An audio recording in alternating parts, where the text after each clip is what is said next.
As we get older, we start paying attention to what we put in our bodies.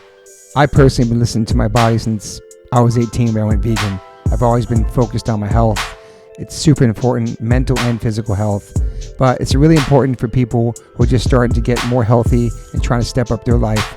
Doing your homework, reading the labels, researching and verifying everything that's quality. It's part of the game these days. That's why I started drinking AG1s. I'm so proud to have them sponsor my podcast. AG1 is a foundational nutrition supplement that delivers daily nutrients and gut support and is backed by multiple research studies. You can trust what you're putting into your body. We're all so busy these days, so just throw a pack of AG1 in the morning into a cup of water and shake it up and drink it. I love the way it tastes. I do it every single morning. It's part of my routine. I bring the packets on tour. It's an incredible life changer for me. Many supplements only reference research from ingredients in their product, but I trust AG1 in my daily routine because it's constantly putting the formula to the test. It's backed by multiple research studies, and one of those research studies, AG1 was shown to have double the amount of healthy bacteria in the gut, which is super important because these help digestion in the immune system and the immune health. And these bacteria are known to help with digestion as well, gas and bloating, which I freaking need. And it also promotes regular bowel movements, what I can attest to. In another research study, 97% participants felt more energy after 30 days, and 91% of the participants noticed that they needed less coffee after 60 days. I quit coffee like 5 months ago. I know I'm good on that. But AG1 is packed with a variety of nutrient-dense ingredients and is the perfect complement to my healthy diet. I drink it because I know it's going to work, and it gives me a peace of mind covering all my nutrition bases for the day. In fact, I trust it so much, that's why I'm spreading the word about it. That's why it sponsors my podcast. Thanks to Angie Huberman for turning me on to AG1s, connecting me with them, and now they're part of my podcast. It's so easy and satisfying to start your day with AG1s. Try AG1 and get a free 1-year supply of the vitamin D3K2 and 5 free AG1 travel packs with your purchase at drinkag1.com/OLLC. That's drinkag1.com/OLLC. It's never been a better time to focus on your health and wellness and get back on track, man. Take control of your daily health. Health is wealth. Got to give a big shout out to Liquid Death. I've been in a band called H2O for 30 years, and my first real job with a company is a water brand. Go figure. Love you, Liquid Death. Love the people. Love the brand, love the concept, love what they give back, love the community, love what they do for the environment. You can go liquiddeath.com/OLLC and get free shipping on any of their merchandise that they make. They have such incredible collabs. Also, if you want to hear the story of the CEO, my good friend Mike Cesario, on the podcast, you can go to episode 115, part 1. And then 2 years later, we dropped a part 2, which is episode 275 with the CEO, Mike Cesario. Just a man from Delaware with a dream, worked at a marketing company and made this become a reality. Liquid Death is an incredible company, incredible water, incredible people. And I'm super, super honored to be part of them. They sponsor my life. They sponsor everything, my family. So go liquiddeath.com/OLLC and get free shipping on anything you want to buy on that site. If you want to get water, it's exclusively on Amazon.com. Murder your thirst, y'all. Do you do a lot of podcasts? No. Sick. I'm psyched. Got the exclusive. You, Toby, you did. Honestly. Yeah. I've done Benny, Gaslight. Yeah, I did this too. And one other podcast. Thank you. I actually don't do press. Really? No. I mean, very rarely. I have, my approach is pretty simple. I'll do something that's a little heavy hitting like this. Yeah. Or the kid who has the fanzine in high school. I like that. And then nothing in between. I like that. And no offense to podcasters, but some will say that they're the new fanzine. Yeah. I guess I am. I mean, it's pretty DIY. It's in my kitchen. Yeah. But it's not you. It's the content. You know, sometimes I think it's it's an easy format, so anyone can do it. So you got to do it good. Yeah. Well, here we are in my kitchen, man. Welcome to the One Life One Chance podcast. I'm your host, Toby Morse. I got my man, the myth, the legend, my friend. I haven't seen this guy in over 20 years. We're trying to figure it out too. Mr. Tim Barry, thank you for being here, brother. Good morning. We had a nice day today. We took a nice walk down Pico. Went to Green Table, got some food. Delicious. Really good. Hung out with Stella, and now we're sitting in my kitchen. How's the tour going? So far, so good. I'm on the road with Hot Water Music, and Quicksand. Yeah, I'm excited for the show tonight. Yeah, we're playing. I don't know how to say that place's name. The Velasco Theater. That sounds about right in Los Angeles, and it's been a really, really great trip so far. That's awesome. How many shows you guys been out for? A couple weeks? About a couple weeks, yeah. They did Quicksand, Off With Their Heads, and Hot Water Music did the first East Coast leg, and then I'm out here for the West Coast, which is actually perfect because I ain't been out here in a while, and it's an easy ride to jump in the bus. Yeah, it's easy. I know you've been playing solo for a long time, but it's being on a tour like this, obviously with Quicksand and Hot Water Music, and it's not with the Veil. What is that like, just being by yourself and your guitar? So I realized recently that I've been playing solo longer than I played with a Veil. Oh, wow. Which is wild. Cool. Wow, so first solo show was in 2004. So I'm not acclimating much. I got it on lockdown. So it's weirder to go play in a Veil show probably than to just be by yourself. It's 100% weirder to play in a Veil show than play by myself. Dude. And there's so many moving parts. So like a typical day in my life, tour is the strangest place to live because really you're trying to fulfill your daily needs. Like everything stops outside of the need to like feel clean, get some sleep, eat a good meal, and get through the day with purpose. And the purpose is to play the best you can every night. Absolutely. And so if it's just me walking through that, it's a lot easier to negotiate. Yeah. And I'm used to that, and to do that with a full band again, it takes some adjustment. A typical day, like on my own, not in the tour bus with these other bands, is I wake up, I go to the next town, and I sit at Whole Foods until load time. We go to Whole Foods too, onto it. But don't go to the downtown ones. Okay. Go to the suburban ones. Okay. Because they're a lot more chill, and you just post up in the suburbs until it's time to load in. Wow. And then do the whole thing over again. You're also a coffee guy too. I like coffee. Are you a coffee connoisseur? Like you like No, snooty about your coffee or no? No. You drink a Dunkin' Donuts or whatever? I drank a Dunkin' Donuts coffee yesterday. If you talk to my good buddy Curtis Grimstead, who helps me track what little money I have, he says things like, you should own stock in Starbucks. Okay. I think there's something about being on the road, the consistency of knowing what you're going to get. Yeah. And also, no offense to a lot of the small coffee shops that I love and support, y'all's coffee is like bad cocaine. When I drink a half of it, I just start sweating and shaking. Wow. And it's like $8. Yeah, well, it's all right. The people working hard. Is that pretty standard for coffee? I was in Orange County yesterday, and I bought a sandwich that was 2 pieces of bread and some vegetables in the middle for $25. So when I got over to the coffee shop, I was a little worried, but it was $6.50, and it was a good, latte with unsweetened almond milk. It was delicious. I like how you said you're changing it up, because you just like black coffee with ice. That's right. But now you're like on tour vacation. You're trying different things. I'm wild. You're wilding out, bro. You're getting the lattes with the almond milk. Come on, man. So the show's been good. Up to with the guitar, just rocking. Yeah, so that's it. Like, that's just me and an acoustic guitar. I can roll how I want. And yeah, it's what I do.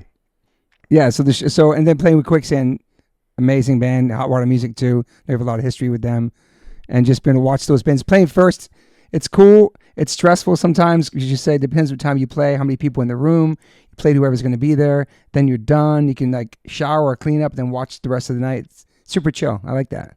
Yeah, and then the secret at these shows is we have been ending the show with the Avail song, Simple Song, with Hot Water Music. I saw that yesterday online, yeah. We did that overseas years ago. We were in Germany, and we're doing it over there. And then when Hot Water came through Richmond, Virginia on the first leg, we did it and kind of just decided that would be a fun way to do it on the West Coast. And the crowds are excited about it. Yeah. When's the last time Avail played in California? The last time Avail played in California was on a tour with The Draft, which is Hot Water Music minus Chuck, and that would have probably been 2006 or 2007. Wow. So like an Avail show in California in the future, if it's possible, would be amazing, I bet. Pretty awesome. Yeah. If it happens. Yeah. So you got like how many weeks left of the tour? Like one more week? About a week left, and then back home, and then back at it. And then the rest of the year is just hodgepodge of shows. Avail does a festival in Richmond called Over the James. That's a lot of fun this year. It's the Men Singers and Suicide Machines and other bands. And then I do tons of one-off shows. And then I also host a festival that's every November called This November Fest in Richmond. So I do those 2 festivals every year, and that's a ton of work. I do that whole thing myself, the production myself. Oh, really? And it's small, intentionally small. It's at a 300 capacity venue called the Camel. Yep. I do 3 shows, 2 club shows, with the opening bands or the opening players are my backup band. Okay. And then we don't, every night's different. And then the Sunday show is a kids show. I sell half capacity and do like a family show, and we auction off like a free guitar, and my kids give out gift bags, and we do the balloon drops. And That's amazing, man. It's so fun. And then this year, and then we also do community events. Like I did like last year, we did Narcan training and distributed 200 Narcan kits, women's self-defense training classes during it, hosted by Sally Rhodes and a group called Fight Like a Girl Club. And then did like a river cleanup that drew about 50 people. We got a dump truck out there and filled the whole thing up. And then food drive for Feed More. And this year I'm adding a diaper drive for the folks down in Southside where we live to help them out with that stuff. And the big thing this year is that my daughter, Leela Jane, who's 11 years old, is going to open the show. Wow. So I'm really excited. That's amazing. I'll be playing guitar, and she'll be doing some of her favorite songs like Traveling Soldier by Dixie Chicks and Zach Bryan songs and some Woody Guthrie songs. And it's pretty cool. That's cool. I'm stoked. How long has she been singing for? Since the day she was born. That's amazing, man. But she's only done it on stage once. She sang a John Prine song with me recently at a memorial for our friend Larry Floyd. Wow. And kind of floored me and everybody else who was there, because she just popped up and jumped and started singing with me. Is that what she wants to do, or is it just something she's into now? I think she's going to do whatever she wants to do. Yeah. But I don't know what that is yet. Yeah. It's amazing being parents, dude. I love it. It's amazing just like the different chapters and different things our kids get into and teach us about, and different types of music they're into, and just... I mean, how much have you learned? I've learned so much from it.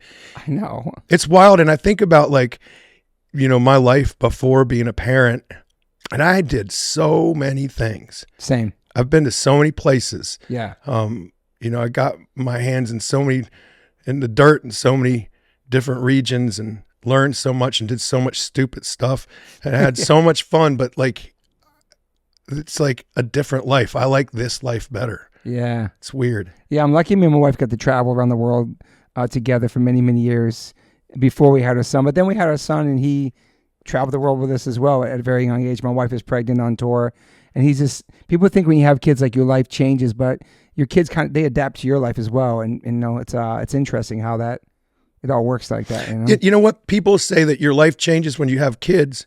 It does. It does, for sure. And that's a good thing. Yeah, for sure. And you can adapt. Yeah. So yeah, it's been just having kids and being in bands too, and like the whole like traveling thing and leaving them and trying to have that family balance and all that. A lot of sacrifices being a musician. There is. As you know. And then as we move forward, like, look what we're both looking at is like your son's playing with you. Crazy, and then man. So in August, Leela and I are going, you know, the summer before each of my kids turn 12, I'm going to take them on trips. And this trip that we're doing, Leela and I, daddy-daughter trip, we're going to go up to Asbury, stay at Kate Hiltz's house. Then we go up to Manchester, New Hampshire and play a show, and she'll sing with me. And then we're going to go to Montreal and eat poutine for 3 days and go to museums. And then we're going to go to Plattsburgh and take a vacation day. And then we're going to play Garwood, New Jersey, do another show. Then we're going to go into New York City and stay in Times Square. Crossroads? Yeah, of course. Best. Andy Diamond. Shout out to Andy Diamond. Right now. He up yesterday. I love That's such a fun venue to play. Dude. Andy hollered at you yesterday. He hollered at me yesterday too. I'm not going to tell you what he sent me. He's the best though, dude. Did you know we're going to hang out? No, he's the best. Yeah, I love Andy. I know, man. And it's a great venue. It's a great venue. He's a loyal man. Yeah. Yeah. Have you been doing music full on this whole time? Have you always had jobs in between?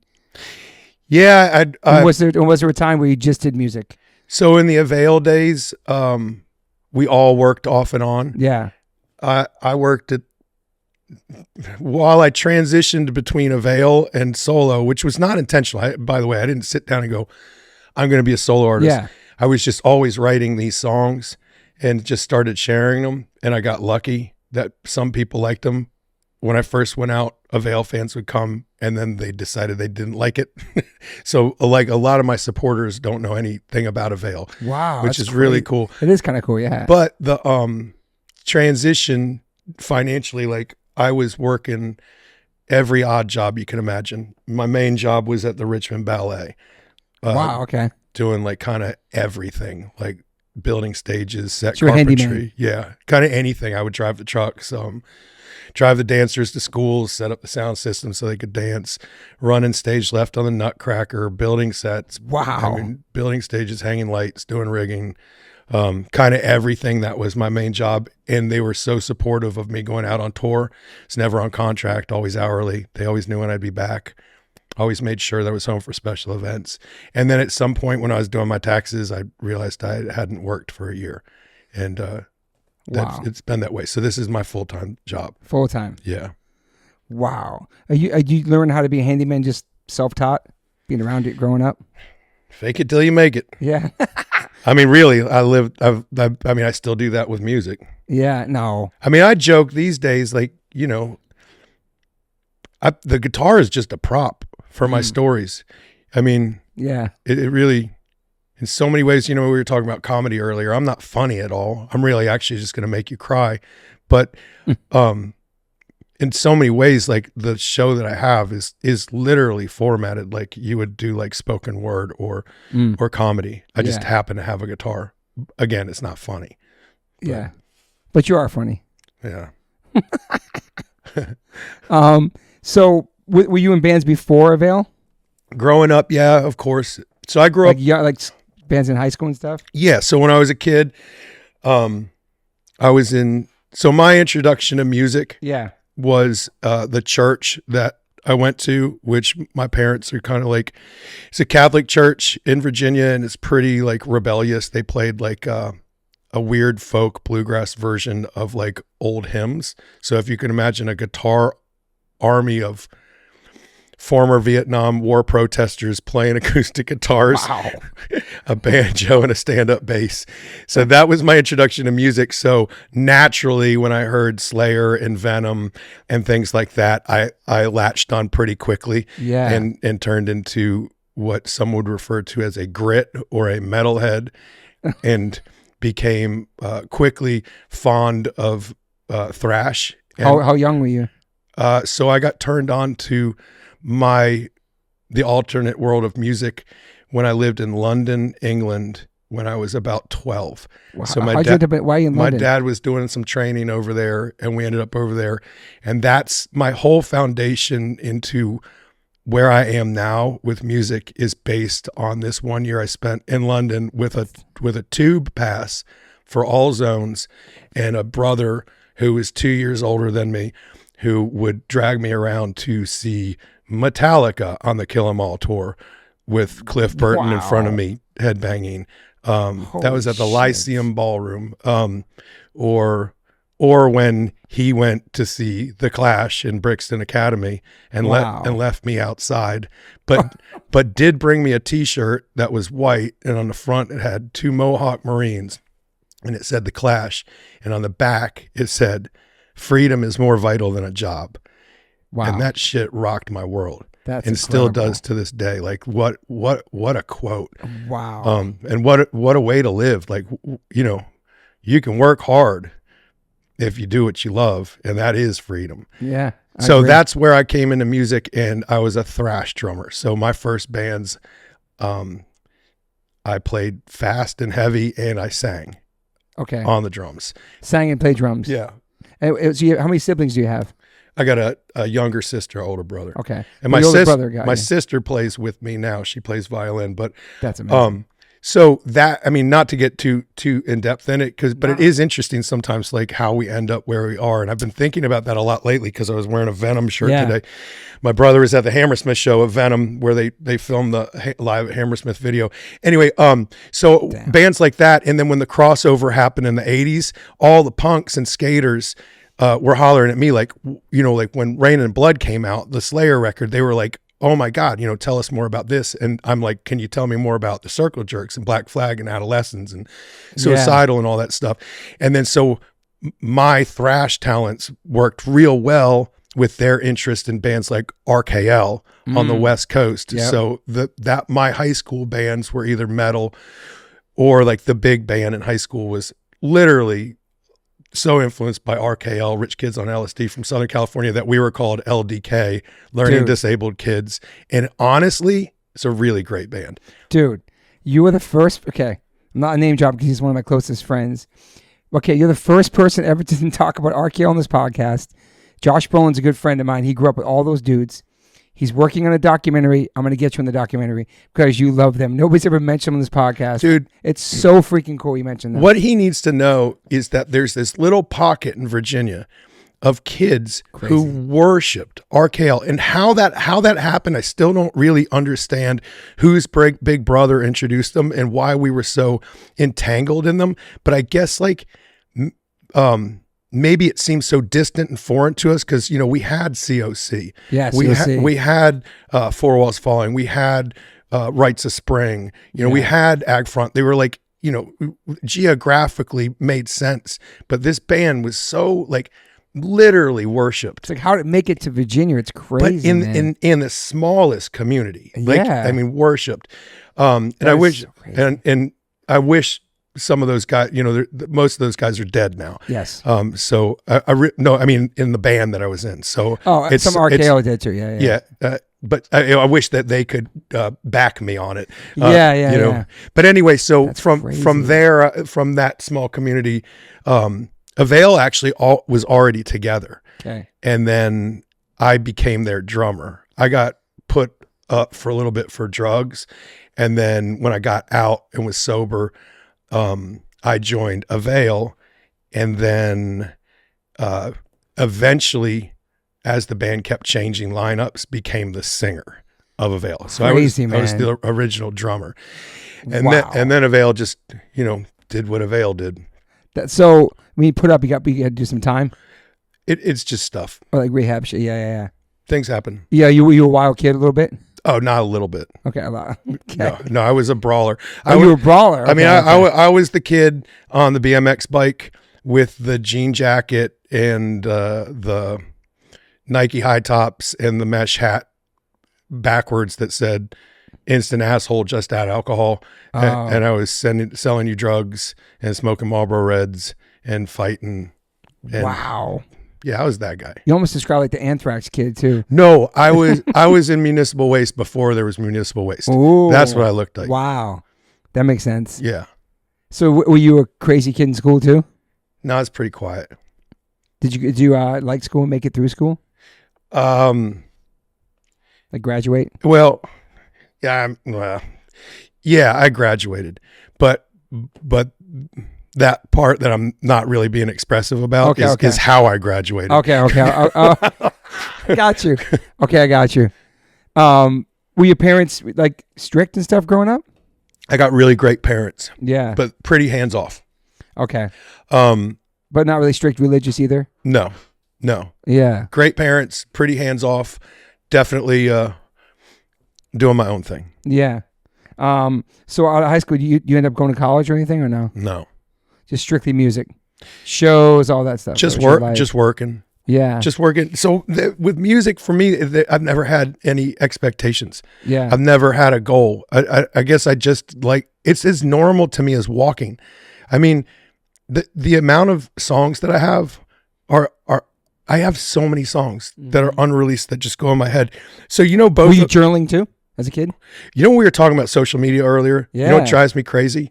I have the most extensive journals from touring that go from 1994 until 2012 or 14. I can't remember. Wow. They're insane, Toby. Did we go back and read them and stuff? The reason I bring up social media is recently when I was running, I started doing the math of when I got on social media and when I stopped working on my journals. Interesting. And they go hand in hand. It's also when I stopped really reading full books. But I brought up running because, do you run with earbuds in and listen to music or podcasts? Yes. Okay. I don't. I write songs. It's insane. So we have nothing in your ears? Nothing in my ears, but dude, nothing except my own thoughts. I'll memorize songs. And I'm almost challenged by folks who cut off that sense. I know that Los Angeles is different than Central Virginia where I live. And like, I'm running through an expansive trail system that's in the woods. So I wouldn't want to rob myself of like knowing that there's a chipmunk under those leaves, or very true, or that eagle's chasing the osprey who just caught the shad. Do you know what I'm saying? Like, so if I had earbuds in, I wouldn't hear or see or experience all those things, but it's mainly for songs. Anyway, so no expectations musically ever. Yeah. Never made the goal of becoming a touring musician or living off of it, because all of the songs that I have written, I would have written whether anyone was listening or not. Love that. It's like therapy for you. It's just a normal part of life. Yeah. And if it was taken away, I don't know if it would be great. It's almost like a burden. You know, like my daughter, Leela, is given this same problem of creative bursts. Okay. And the other night at about 10:30, when she's supposed to be asleep, she's just in her room and I can hear her humming. I go, Leela, you know, you got to get to sleep. And I look at her and she's got papers strewn all over her bed. She's writing a song. And I just didn't stop her. It's like, beautiful, man. Now it's time. But then I had it. And I was up until 2 in the friggin' morning. So it's almost a burden because I want to be asleep by 9:30, man. Yeah. But it's something that's crazy, man. Where I have friends who have writer's block and I can't understand it. And I think it's a living block. If you're living and you're experiencing and you're listening. True. There's plenty to write about. Yeah.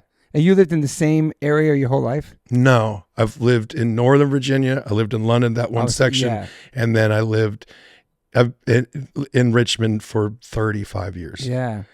But in the same 2-mile radius for 25 of them, which is right on the James River. So either Oregon Hill, Spring Hill, or Woodland Heights. Just, you can touch the river. I can see the river from my kitchen window. I walk 1 block and I'm there. It's amazing, man. Yeah, Richmond's special for that. Don't move to Richmond though, because it's full. It's too full for you. It's full. It's sold out. No vacancy, but it's getting really crowded. But what we have is we're lucky that the city was gifted by some really smart people all of this natural wonder that can't be developed. Yeah. Most cities, north and south, have industry built up to the city, harnessing or to the rivers, harnessing the water. We don't have industry up on it. And so it's really special. So I'm gonna go back to school. Were you writing in school too? Like, were you writing in school? Did that start early? Songs. Yeah. I've just always just writing in general. Yeah. I'm not a very good, like your daughter's doing now. Yeah, always. I should say this about the journals, and I should put it out there, is for years, Toby, if you saw these journals, you'd freak out. I can't They're imagine. so insane. They're so detailed, and they're not like, oh my God, Anna broke up with me. They're like sleeping on the floor of Chantilly Squat in Medina, Italy. They showed us the ammunition room where they keep defense devices. And it's like really like reading a newspaper. And so I started a writing project. This is off the subject, but started a writing project mainly to get into the habit of like creative writing. Yeah. I'm not a great speller. I'm not very well educated at all. I'm very well traveled, but so it's kind of a struggle.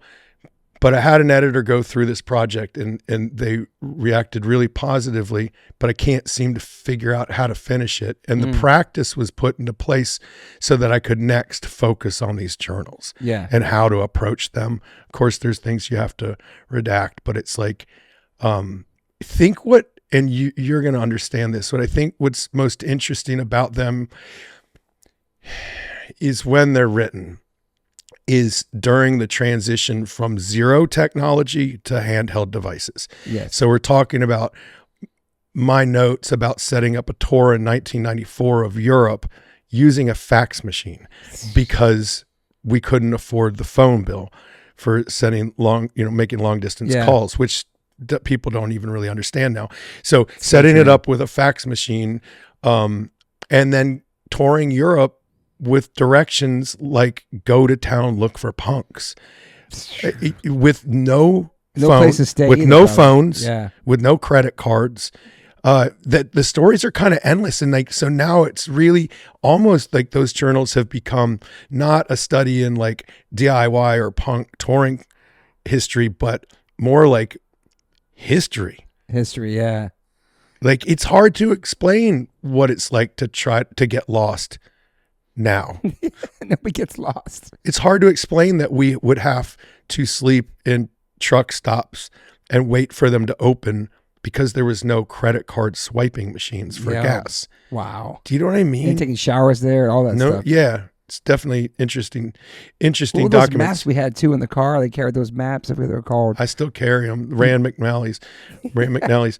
But so all of those reads maps, yeah. All of those are in my journals, and also like interesting anecdotes of like social unrest in Richmond, documenting things like the Arthur Ashe monument being unveiled on Monument Avenue, which is a traditionally white and Confederate Monument Avenue. And this is a black Richmonder, and like documents and photos of like the racial tension in those situations, or like my stories of riding freight trains, you know, up and down the coast. It's got some interesting stuff. I need to do something with it someday. Not that I'm retiring, but it's interesting to reflect. Yeah, would you publish them? Well, that's what I'm talking about. That'd be incredible, man. I'm sure people would love to hear that. You know what I mean? Like, and then there's the classic fist fight stories and the like getting locked up in Munich, Germany after fighting Nazis, like, you know what I mean? Like, just crazy. Did you ever hear that story? Well, no, let's hear it, man. With you guys in Germany? I don't think I can tell the whole thing, but I know we're getting to your train riding too. I know you in a nutshell, on a lagwagon, true, Bouncing Souls, a whale tour, vegan, vegetarian, a whale, lagwagon,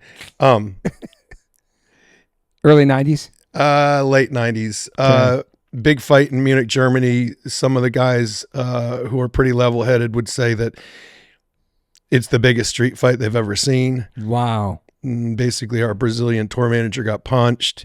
Set the whole thing off. It was basically a private security force hired by a district somewhere in Munich that had ties to something bigger. Okay. These guys were trained. I learned that right quick. Okay. No joke. Like Navy SEAL vibe. No, like trained fighters, like probably mixed martial arts or probably jiu-jitsu, Muay Thai, stuff like that. They knew where to punch. Let's just say that. They weren't headshots. Yeah. Straight kidney shots. Like, wow. Like dude. takedown. My takedown was like 1 second. Like, I was on the ground in 1 second. Wow. Beat the living shit out of me.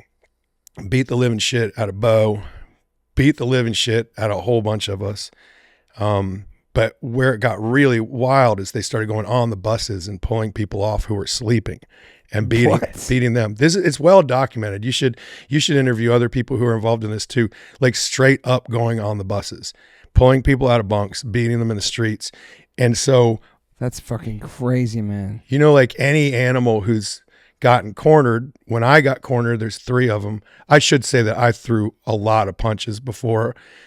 You went down? Yeah. And I was worth being focused upon. Okay. Because I was aggressive. Okay. But when I knew I was going down, I did what you do, what any animal would do who's getting cornered. And I just punched the biggest dude, and he didn't even faze him. Wow. And they got me down. And when they were down, they were doing kidney shots. And I remember Gwamper, who's in a veil looking, he's told me later, he's like, man, I was watching out the window trying to get out. They wouldn't let me out of the bus because he's like, they were killing you. And he was like, the only reason I knew it was you had New Balance on. He's just seen the shoes couldn't through. Anyway, man. So they handcuffed me. They handcuffed you? Yes. What? And then took me into a building, and the tour manager was in the building, just covered in blood, his whole head just wide open. Merch guys handcuffed on the floor, just wide-eyed. And then they drag Bo, my bandmate, in, and they take him into the room. This guy leaned down, excuse my language, leaned down, spit in my face and said, "Yankee faggot." Wow, dude. It was like it was just wild, dude, living in this moment. And then they take Bo into a room. I guess somebody in the fight said that they'd been stabbed or something, and they found a knife on Bo when they were beating him up. So they took him in the room, and all I could hear was thumps and screaming. It was insane. Holy shit, so dude. I'm having trouble remembering this because how long does this last for? How long does this fight go on? I don't know. 100 hours. I don't know. Seems like it. So we're up in there, and then so our German driver was able. The other drivers were English from England, and the German driver was able to flag down an ambulance and send them in to the building, and that's when it all stopped. And so I went to jail. The police showed up. I went to jail. And then Bo and the tour manager ended up in the hospital, and were both treated, but they were both charged. So it was crazy, wild, dude. So I got out the next morning, pissed blood for a couple days. You're all bloody going to jail, obviously, yeah. Yeah. My face was so busted up. And the next day we played, 3,000 people in Italy, and I had 2 mic stands to hold myself up. And every breath to sing felt like someone was stabbing me like 10 times. Dude, this is fucking crazy, man. But those are, there's 100 of those stories in those journals. So that one's insane though, bro. But that's the life. That's the life you live when you're on this wild road trip of music. If you don't go from nothing to stardom, there's this whole purgatory that you live in where you're really accessible to every element. Great point. Street stress, fans can get to you. There's all this stuff. Those journals are all of that. I'd love to. Yeah, that sounds amazing, man. I got to do some. So that's an example of the stories that could be in there. It's almost now I'm promoting the fact that I'm going to be doing this. So here live on the podcast. I think people would love to read. I would love to read those. This is going to be my promise. I'm going to make a 5-year plan. Okay. Let's get this out in 5 years. Yeah. You think you can do it? Yeah. That's back to that story real quick. Those security worked at the venue you played? Not the venue, the district. If you can imagine, But what set it off? What do you think set that whole fight off? I think, all right, so you got 2 buses. You got a double-decker bus from England. You got a German bus. You have how many band members and crew? So 3 bands. A lot. Let's just say it's bus call, and everybody is just hovering. There's fans out there. Yeah. There's people drinking, wilding out. And all that, yeah. So, I mean, if that was my neighborhood, I'd want somebody to shut us up. So I think this security group was just hired and probably vetted to work that area. Crazy, man. And so, but I think what we saw was a confrontation with the only non-white person there. Gotcha. And where we're from, kind of defensive of that shit. Yep. And I watched one of the dudes slap him in the face. And where we're from, you don't get slapped in the face without ramifications. 100%. So I don't know exactly what happened. Maybe I was in the wrong. Yeah. But no. But I got. Yeah. That's, and when they speak, was anybody speaking to you in English at the police station or anything? No. He was sat in the cell all night. Nobody said shit to you and let you up. No. Not classic cell. Process released. So handcuffed to a chair in a room. Okay. Not processed in cell, like not in like your regular. All night just sitting there handcuffed in a chair. Yeah. Probably. That's fucking crazy. It's like a movie, dude. It kind of was. It was played out that way. It's crazy when people like don't understand like all the fights that happened back then, fighting Nazis, like fighting things in real life, not on the internet, like people talking shit about things on the internet and trying to like speak their piece, when we were like in the trenches, like all of us at all different shows all around the country, all around the world, fighting Nazi skinheads. It's crazy that like how now we talked off the pod, how like now people that believe that kind of stuff just look like a normal person, like the people that stormed the Capitol, just like how that in general, everything, you can't decipher who's who anymore. Back then we knew the boots, the braces, the laces, all that stuff, how they acted. People sig heiling at shows wearing a t-shirt. Yeah, but us like fucking people up way back in the day, dude. You kind of had before the internet. I wonder sometimes if we didn't beat them back out, if we had welcomed them in, if things could have been different. Because we were in Richmond, we were real quick to beat you out. Yeah. And I wonder sometimes if just everybody wants to be a part of a group and wants to feel welcome. I wonder sometimes if our approach has been wrong. But I'll say about That's a good point too. I'll say about now, but I'm also grown now, you know. Like having a sit down conversation, say, why do you think that way? Like, almost lead by example. Yeah. How'd you end up this way? It is a fact that like things have changed, and maybe could sound like two middle-aged men sitting around talking about fighting. But like it is today, I can't take it seriously when there's a fight on the internet. Yeah, I know. But I can make it clear that there's offline consequences to online actions. So, 100%. So you know, you want to talk that shit, you better back it up. Yeah, 100%, man. You know, and I hate fighting. I think it's so stupid. The last fight I got in is going to be my last fight I was ever in. You know. Yeah. Period. That's a funny one. Chuck was joking me about it the other day. How long ago was that? This is going to be the fighting podcast. How many years ago was that? Oh, maybe 10 years ago. Yeah, that's a long time. Yeah. Yeah. And it was on stage. It was on stage. At an acoustic show. Were you playing it fucking? I was in Ottawa. And no, this must have been longer ago, maybe 12 While years. you're playing on stage? Well, it was the 1 year anniversary of my best friend's death. Okay. And I was going to sing a song for him, but I don't have the ego to care if you interrupt me or talk through my shows. I'm not there for the expectation of you to really care, like be that interested in me. Yeah. You know, I appreciate you listening, but I'm not going to get mad at you for not.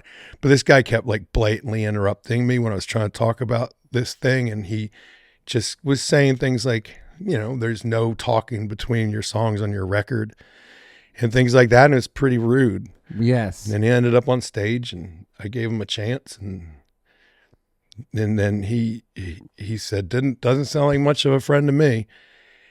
Wow. And I couldn't handle it. Wow. But what's funny with Chuck Reagan, who's in Hot Water Music, and I were just joking about somebody, Chris Cresswell from Flatliners, who's also in Hot Water, was talking about that night because he was there. He's like, it was crazy, man. I thought you were going to kill everybody. And then he was like, the seas parting, dude, like terrified. And I was like, I'm glad Chuck was there because he stopped me. And Chuck told his version of the story where I'm like feeding the guy off the stage into the audience. And Chuck just goes, get a grip. And he goes, you looked at me like I'm going to kill you. Damn. And it took you a second to register who who it was. Yeah. What's a crowd? Was a crowd like in shock? Completely dead quiet. Wow, man. And then you could hear a pin drop. And then the dude left and I walked back on stage and I said, what I was trying to say is, and I told the story and I played the song and my hand looked like the Nutty Professor. It just started, as I'm playing the song, it just got bigger and bigger and bigger. Shit. And it was totally broken, lost the knuckle. It was in the hospital all night. And they didn't see me. You know, like, I guess I wasn't a priority. They must have had more, you know, hotter stuff coming in. Yeah. And at like 7:30 in the morning, I left and it got back in the tour van. And then I was like, oh, great. Now I got an active warrant probably. And I'm in Canada and I got a broken hand at the beginning of a year long tour, like that's never going to heal. And that was in Canada, that's right. And then I'm leaving the tour like 4 days later and I haven't been arrested. And I'm on my way to the airport. The driver's taking me to the airport. And I'm in the back of the 15-passenger van, taking my sharps out of my carry-on, you know, and putting them in my check-in. And I get lit up and the driver pulls over and I'm like, oh man, well, and I give him my social security number and all the information to give to my wife at the time, because I'm figuring I'm going to jail. And I get a $250 ticket for not wearing my seatbelt in the back of a 50-passenger van. And then I get home from tour and I get a $750 medical bill from Canada. And I made $1,000 on a tour. That's incredible, dude. Touring is fun and glamorous. Are you fucking serious? It's great. So there's nothing ever happened with that guy. Yeah. No. I'm surprised people didn't film that shit back then. No, dude, it was just before that. Okay. So 10 years ago, no, let's just say 5 years ago, 6 years ago, I'm in Montreal walking down the street, and dude comes up to me and he goes, "Hey man, I was at your show in Ottawa." Just like random dude, random day. I'm just walking down the street. And I was like, we should probably not talk about that. And he says, "I think I'm the only person who took pictures." And I go, "Oh, okay." And he goes, "Man, I was drinking the other night," something like that. And I was going to post them and I decided not to. And I go, "Can you just do me a favor and delete them?" And he was like, "I did." And they're not like iPhone photos. Yeah. And he goes, "I got a couple left." And I was like, "Here's my email address." And he sent them. And one of them is the moment, like before you can see my eyes just, and I was thankful when I looked at the dude that he's not a kid. Yeah. And he's not small, because I would have felt really bad if it was like, "Oh, you beat up like a 20-year-old. That's crazy that guy had that and said that to you. Yeah, and he sent them to me. He was super nice. I was going to post them. Dude, wow. Yeah. Anyway, those are my journals. Those are insane. You can add those photos in your journal? I don't know. Dude. No, but that's the content. It is interesting. I mean, and there I am just kind of doing stupid macho fight stories. There's so much more than that. No, I know. And obviously, I didn't even know you even got down. I'm obviously, I met you a bunch of times throughout the years, but like, you're so chill. You're such a chill guy. I like everybody. I love to meet all kinds of new people. It's not in me to be that way. It takes so much to make me especially angry. you get older too, man. It just makes me, it's just too much. It's usually defensive of someone else. I can't, you can spit in my face. Yeah. And I'll just keep walking, dude. Yeah. But fuck with my kids, fuck with my family, with, like, the thing about on the road is instantly you have to have a perimeter, Of course. You have to. It's like the only way you can get through. Again, it's touring on a different level too. Yeah, 100%. But like you were saying too, like we were talking earlier about like that 23 hours before you play your set, you're there to play the music, but then you got like 23 hours to like eat good, hope maybe exercise, maybe get some sleep, all those hours. That I feel like that's the real work, the traveling, the flying. On stage is the fun, but all that 23 hours to build up to all that, that's like the hustle and bustle kind of work part of being in a band, is just trying to like stay healthy. Yeah, you're there to do the best you can. Yeah. And whatever you can do to make you the best you can be, you should do, and try to eliminate any of the distractions in between. Yeah. I always go into every tour with the idea of like exercising, and I usually give up and then decide that I exercise enough at home and that these are my rest days. Wow. And then I'll go hard.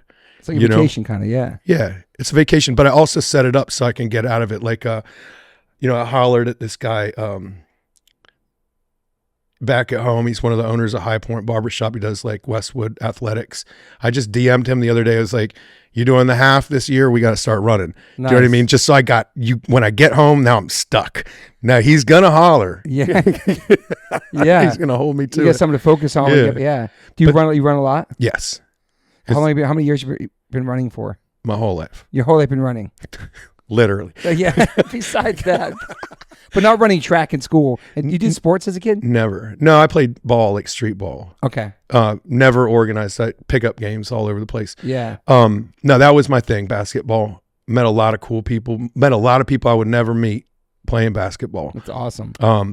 I think that's the neatest community and probably the most diverse place you can live is a pickup game on a basketball court. Yeah. You were good? No, but I could post up and I could pass out. So, okay. Rebound, never good at driving, but a total asset. Yeah. Also because I don't got the ego to try to be the winner. Yeah. So I'm always going to pass. Anyway, basketball, but for whatever reason, the McCarthy side of my family, my mom's side, everybody's a runner. Okay. If I call my mom right now, she's walking. There's awesome, just no doubt. My dad started running marathons when he was like 50. He stopped doing that, but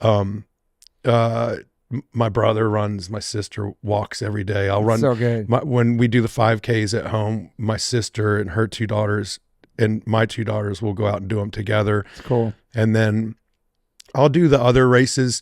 My jock life has consisted mostly BMX bike to racing mountain bikes to not having the money to buy mountain bikes, because I'm a bike snob, and mountain bikes now cost what a car used to. Wow. And now a car costs what a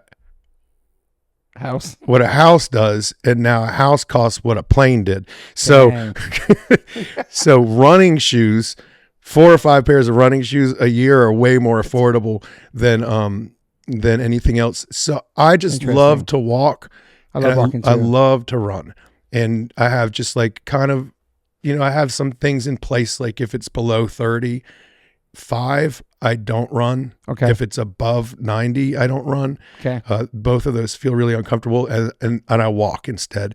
But so out my front door in the James River Park system, thanks to the James River Park system trail crew, we have the coolest, most maintained trails, and it's a 7-mile loop that I run in the mornings. Perfect, dude. And then so when I'm getting ready for longer races, I double it up, just hide some food, water. Yeah. Freeze some water or something, throw it in the woods, and then wow. And then just do the loop twice. And that'll be like 14 or 15. So running on the street is so different. It's so different. Yeah. So like when I get into the races out on the streets and stuff like that, it's a different zone. Yeah. But if I got 14 and 15 under my belt, like consistently a couple times a week, then doing a 13 or something on the streets doable. So you did a full marathon before? Never. And I'm not sure I want to. Yeah, I almost did it last year as like a bucket list thing, but now I'm doing 5Ks coming up, and maybe I'll do like a half, like a 13 mile or something. November, come to Richmond. Yeah. And run the half with me. 13 miles. That'd be sick. You can do it. It'd be nice to run in Virginia too. You can do it. It's going to be nice in November. Yeah. Do you run, are you focused on your pace and all that stuff? No. I'm not the guy who's got the app. Me either. And where's your Strava points on having that stuff? I respect people who do that. Me too. My friends have it. Yeah. And it's interesting to them. It's not interesting to me. For whatever it is to me. It's my coffee, dude. It's like I drop my kids off at school and I run, and then I'm ready to start my day. It's awesome. And if I don't do that or work out or something, I can't function. It gets so weird. But also, I'm not like obsessive. It's not about weight. It's not about staying young. It's not about anything. It's just, you love how it feels when you run? I just feel better. It's the same thing if I eat good food. Yeah. In our house, we celebrate what we call Junk Food Sunday. Okay. And so we eat real good. The girls and I eat real good. And then on Sundays, we'll go to the ball game and eat garbage, dude. Straight garbage. Just garbage, and order pizza and eat chips. And you realize when you do that sometimes why you take care of yourself, 100%. man. Yeah. It's wild, but we still celebrate. We always look forward to it, all the salt and the sweets and this and that. But I just feel better. I get more done, and I'm a better parent when I take care of myself. You cook? Yeah, we cook. Yeah. You a good cook? I cook. I feel like these days with my kids, I feel like I'm more assembling food. I know what they like and what they don't. And I do pander to them. I do cater to them instead of like, you get what you get. Yeah. So, if one wants beans and rice, she gets beans and rice, and the other one gets a quesadilla. Do you know what I mean? So, but no, I've cooked my whole life. I grew up cooking in restaurants starting when I was 14. So. Oh, wow. You chef and stuff back then? No, it's in a dish pit, but you learn to cook quick. And you say you're vegetarian? No. Try to be? No. Okay. But awesome. I eat almost exclusively that's you saying vegetarian and vegan food. I don't really like talking about that kind of stuff. I don't like to say that I'm one thing. You'll label yourself. Yeah, I respect that. Yeah. No. You just try to eat good. No, I mean the best way to eat is vegan. Yeah. But it's also not, depending on what you're doing. Like I'm gonna eat healthy as hell on tour, because one bad meal on tour can ruin your whole day. 100%. So, dude. Yeah. So, and I'm also with almost all vegans. Oh, really? Okay. I mean, most of the crew in Hot Water, definitely tour manager, Chris, like everybody, Jason, all vegans or vegetarians. Yeah. So that's what we eat. But again, I'm not like into, for 20 years, I said I was a vegetarian. Yeah. Claimed it, yeah. And then somewhere along the line, stop. You don't seem like you got labels yourself and stuff like that. Yeah. Are you a sober guy? No. But at the same time, I'm not a drunk. Yeah. Were you ever straight edge or no? No. But you've been pretty, since you got older, like less party, obviously. Yeah. No, I got over that. I always think of life is like a maze of phases. You know, you go through them. Some people get stuck in them though. Yeah, dude. And I think that's the real thing. Yeah. So no, man, no. You can't be a good parent and feel good if you're fucked up all the time. True. Yeah. Being a parent, yeah. That's a number one. I think our number one job is to be role models for our kids the best we can, you know. Otherwise, they're going to find it in somewhere else or somebody else or something that's not a positive influence, you know. Yeah. But we're not perfect either. We're not perfect parents or humans, so no. Just do our best. No, but honestly, like the straight edge, the vegan, like all of those questions, even if I wouldn't answer. I love that. Because it's kind of fucking no one's business. Yeah. Does that make sense? Yeah, it's really, and I'm proud of my friends who have been straight edge, you know, their whole lives, or proud of my friends who use the community in a way that helped them get off of drugs. Totally. Like I got friends when I see their exes tattooed on them, boy, I know why. Yeah. Because they're not going back. 100%. And that shit, the support, the loyalty within it is what it's all about. Yeah. But I can't, here's what it is with me, is I've always kept everything at an arm's length. Yeah. Do you know what I mean? Totally. I don't know why, but I can, like, now, let's just say music, I can play Harley Strictly Bluegrass in San Francisco and then go open for Clutch. It's fucking cool. Do you know what I mean? So Which, sick. by the way, Clutch, I'd love to open for y'all. Yeah, by the way, it's my wife's favorite band of all time. Loves Clutch. I think I inadvertently got them on their first tour in 91 when Avail was supposed to go out with Four Walls Falling, and then Avail decided to break up the first time, and then I was doing shows for Clutch because I used to set up shows when I was a kid, and they just put out that first 7. It's one of the greatest records of all time. I think they took our place, I believe. So inadvertently, I'm responsible for your first tour, Clutch. And y'all always take my good buddy William Elliott Whitmore on tour, and that works, so I can work too. Yeah, they're a great band, dude. Great band. How many times did Avail break up? Well, that was legitimate. The guitar player had a baby, and at that age, you know, like the idea of having a kid that young was just like, there was no way, you know, we did think like life was over. Yeah. But he was, you know, he powered through and is proof that you can do anything. Mm-hmm. With a kid. So that was the only time. And then when I left the band in like 2007 was the. But you got started in 87, huh? That's when the name. That's when the name. Before you got in the band. I wasn't in the band. Yeah. But they were still crazy. High school kids. Yeah. It's still crazy. The 80s though, man. Mm-hmm.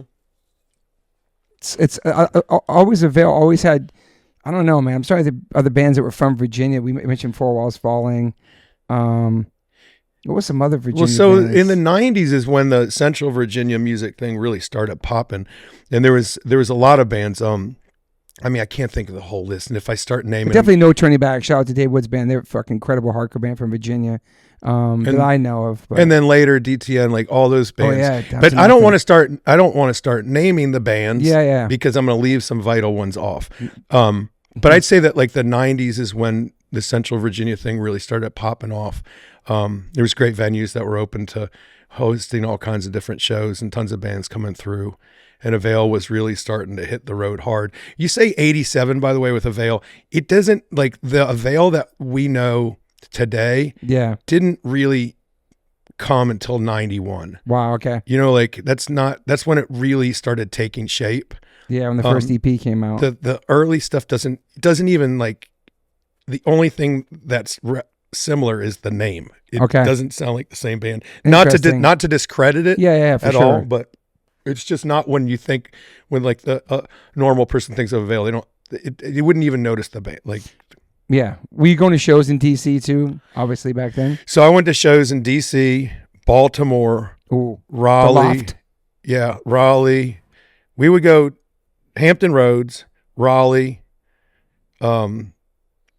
DC, Richmond, Baltimore. That was kind of the circle. So I would go up and see metal bands like Possessed or something like that up in Baltimore. Sick. Those Baltimore skins were scary, totally by the way. Scary, dude. And then so down in Raleigh, you go see COC at like the brewery, or you go over to Virginia Beach to see whoever's coming through, because they used to bypass Richmond and go over to Virginia Beach. And then DC really like DC is where I learned about punk music. And I like, when I started touring with Avail a lot is when I kind of stopped listening to punk at home, and really starting about 93, completely stopped listening to punk at home. And I've always just listened to my parents' music. That's cool. Because what I realized real quick is it's the energy of the show. It's the full band. The room is one big band that I'm attracted to with punk and hardcore. Gorilla Biscuits, one of the greatest bands in the world. Facts. What if nobody moved? True. You would just have a band playing. So so when you see the Gorilla Biscuits, one of the greatest bands in history, and the whole room is exploding, it's one big band. And that's the energy I've always been attracted to. That's a great point. So DC was a really neat place for that, because I could go see Fugazi. Yes. I could go see Dag Nasty. I could see all of the OG emo, what we would call emo bands back then. Rites of Spring. I did not see either of those bands, but I could see that. And then I could go to the punk show and see Circle Jerks or DRI at Hung Jury Pub. Hung Jury, yeah. You know what I'm saying? Yeah. So I learned a lot from that, but also it was limited by that community. Like, I never felt like an insider. I was going to ask you, like, was there like, not a division, but like you had your own thing in Virginia, which is really close. Arlington was kind of close to the DC scene where Discord was. Was there like, I don't know, it was just two different worlds, right? Totally different worlds. And I remember later I was at the Black Cat doing a show and was talking to one of the people who worked there, and he was like, we called y'all grits. Like, you said that earlier too. Yeah, like here come the grits. And it was like the Virginia crew who would like, kind of be abrasive. When I was growing up and found about punk, unlike metal where your neck would just hurt the next day, True. Is that I needed to get this energy out. So I was I went to shows to dance. That's why I went to shows, and I needed it like I need running. Now, I didn't understand that, but looking back on it, so when I would go to a show run by, say, like Positive Force in Washington, D.C., which was a really Kenny Anderson, really incredible group that did some of the best work ever and kind of mentored me into understanding the connection between politics and music. Same. But we're also hugging me out the door because I'm moving too much. So, and that's not a criticism. It's their house. I should have been more respectful, but I felt limited by that. Like, I didn't totally understand it. And then later, I think much of the demise of Avail financially is based on the ethics in place, financial ethics in place by the DC community, and how it held everyone accountable for the thresholds that they created, like $5 ticket prices, no t-shirts and stuff like that. So here's Avail trying to emulate that, crossing the country in 93. Wow. With no credit cards, and like not really making it show to show because we don't have anybody to back us up. We don't have a record label. We don't have, do you know what I mean? So it's kind of weird looking back on it, but had we not experienced all that, we wouldn't know what we know now. Loved going to shows in DC, loved going to shows in Raleigh. All the Richmond shows were awesome. The Richmond shows in particular, back then, really, you knew every single person. You go to Four Walls Falling show. It really was a community. So, Twisters. Yeah. Is that like your CBs or no? I would say that Twisters could be the CBs. Yeah. Yeah. It was such a small, crazy, hot, wild freaking shows there. Yeah. All kinds of stuff went down there. And we had the Metro down the street. There was multiple places, and like any other smaller punk community or hardcore community, there was like revolving places. You think Virginia really felt like you had to prove yourself more because you weren't DC? I think everybody passed us. Yeah, you're just saying that. Yeah. And so when you came, we showed you what we got. Yeah. No, for sure. Yeah. Yeah. And you know what? If there was the simplest thing that we didn't like about you, you weren't welcome back. Okay. You're talking about a band or anything in general? Yeah. Wow. All of them. Damn. Yeah, and that was more like the later crews, when crews started really popping up. Because we had like before Venture Richmond, which is a branding organization in the city of Richmond, stole the Counterculture's acronym RVA, now and rebranded the city as RVA. The original crews in Richmond in the 80s were RVA Skins. And then the next one was like Hate 04, and then generations of hardcore kids like Click and so it was really interesting, if you cross somebody. Yeah. But man, great shows. Was there problems with Nazis in obviously Virginia back then too? Oh yeah. Yeah. Yeah. But that doesn't really last long. We have such like a strong united scene though. Yeah. It didn't last in New York too. It never really went down at CB's or in Jersey or Pennsylvania or something, but not like in Manhattan. That shit was not going to fly, Yeah, I know that Tim Shaw from Ensign would talk a lot about the Pennsylvania ones and stuff. Oh my God, Allentown, Pennsylvania, dudes. Yeah, dude. He used to TM with me, and his stories were wild. Oh, he TM'd you for a while? That's cool. Yeah, his stories were wild.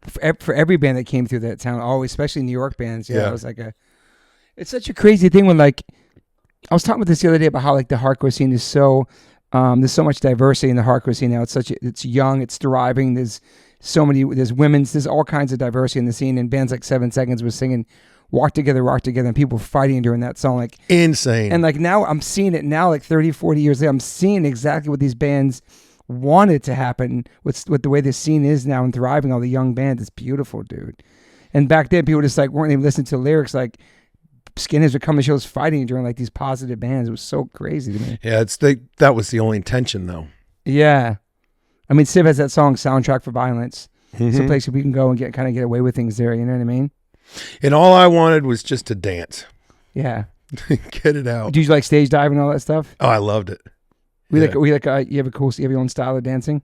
No. Did they know you on the dance floor? Uncoordinated motherfucker ever. It's a metalhead, for Christ's sake. Did you skateboard back then too? Never. You never skated? Damn, okay. No. No. I just I know that so many people got introduced to this world through skating.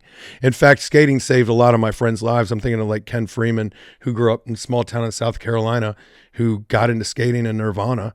And now he's, he grew up in it. He got out of it and he made a better life through music and skating. And I hear so many people tell that story. Yes. And I don't have that.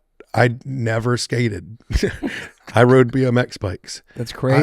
I was a BMXer. That was my thing. I loved to ride bowls and jump, and we would build jumps in the woods while the skaters were stealing wood from the development projects and building half pipes in the woods. We were making dirt tracks, Wow. So, did you guys get along with the skaters back then?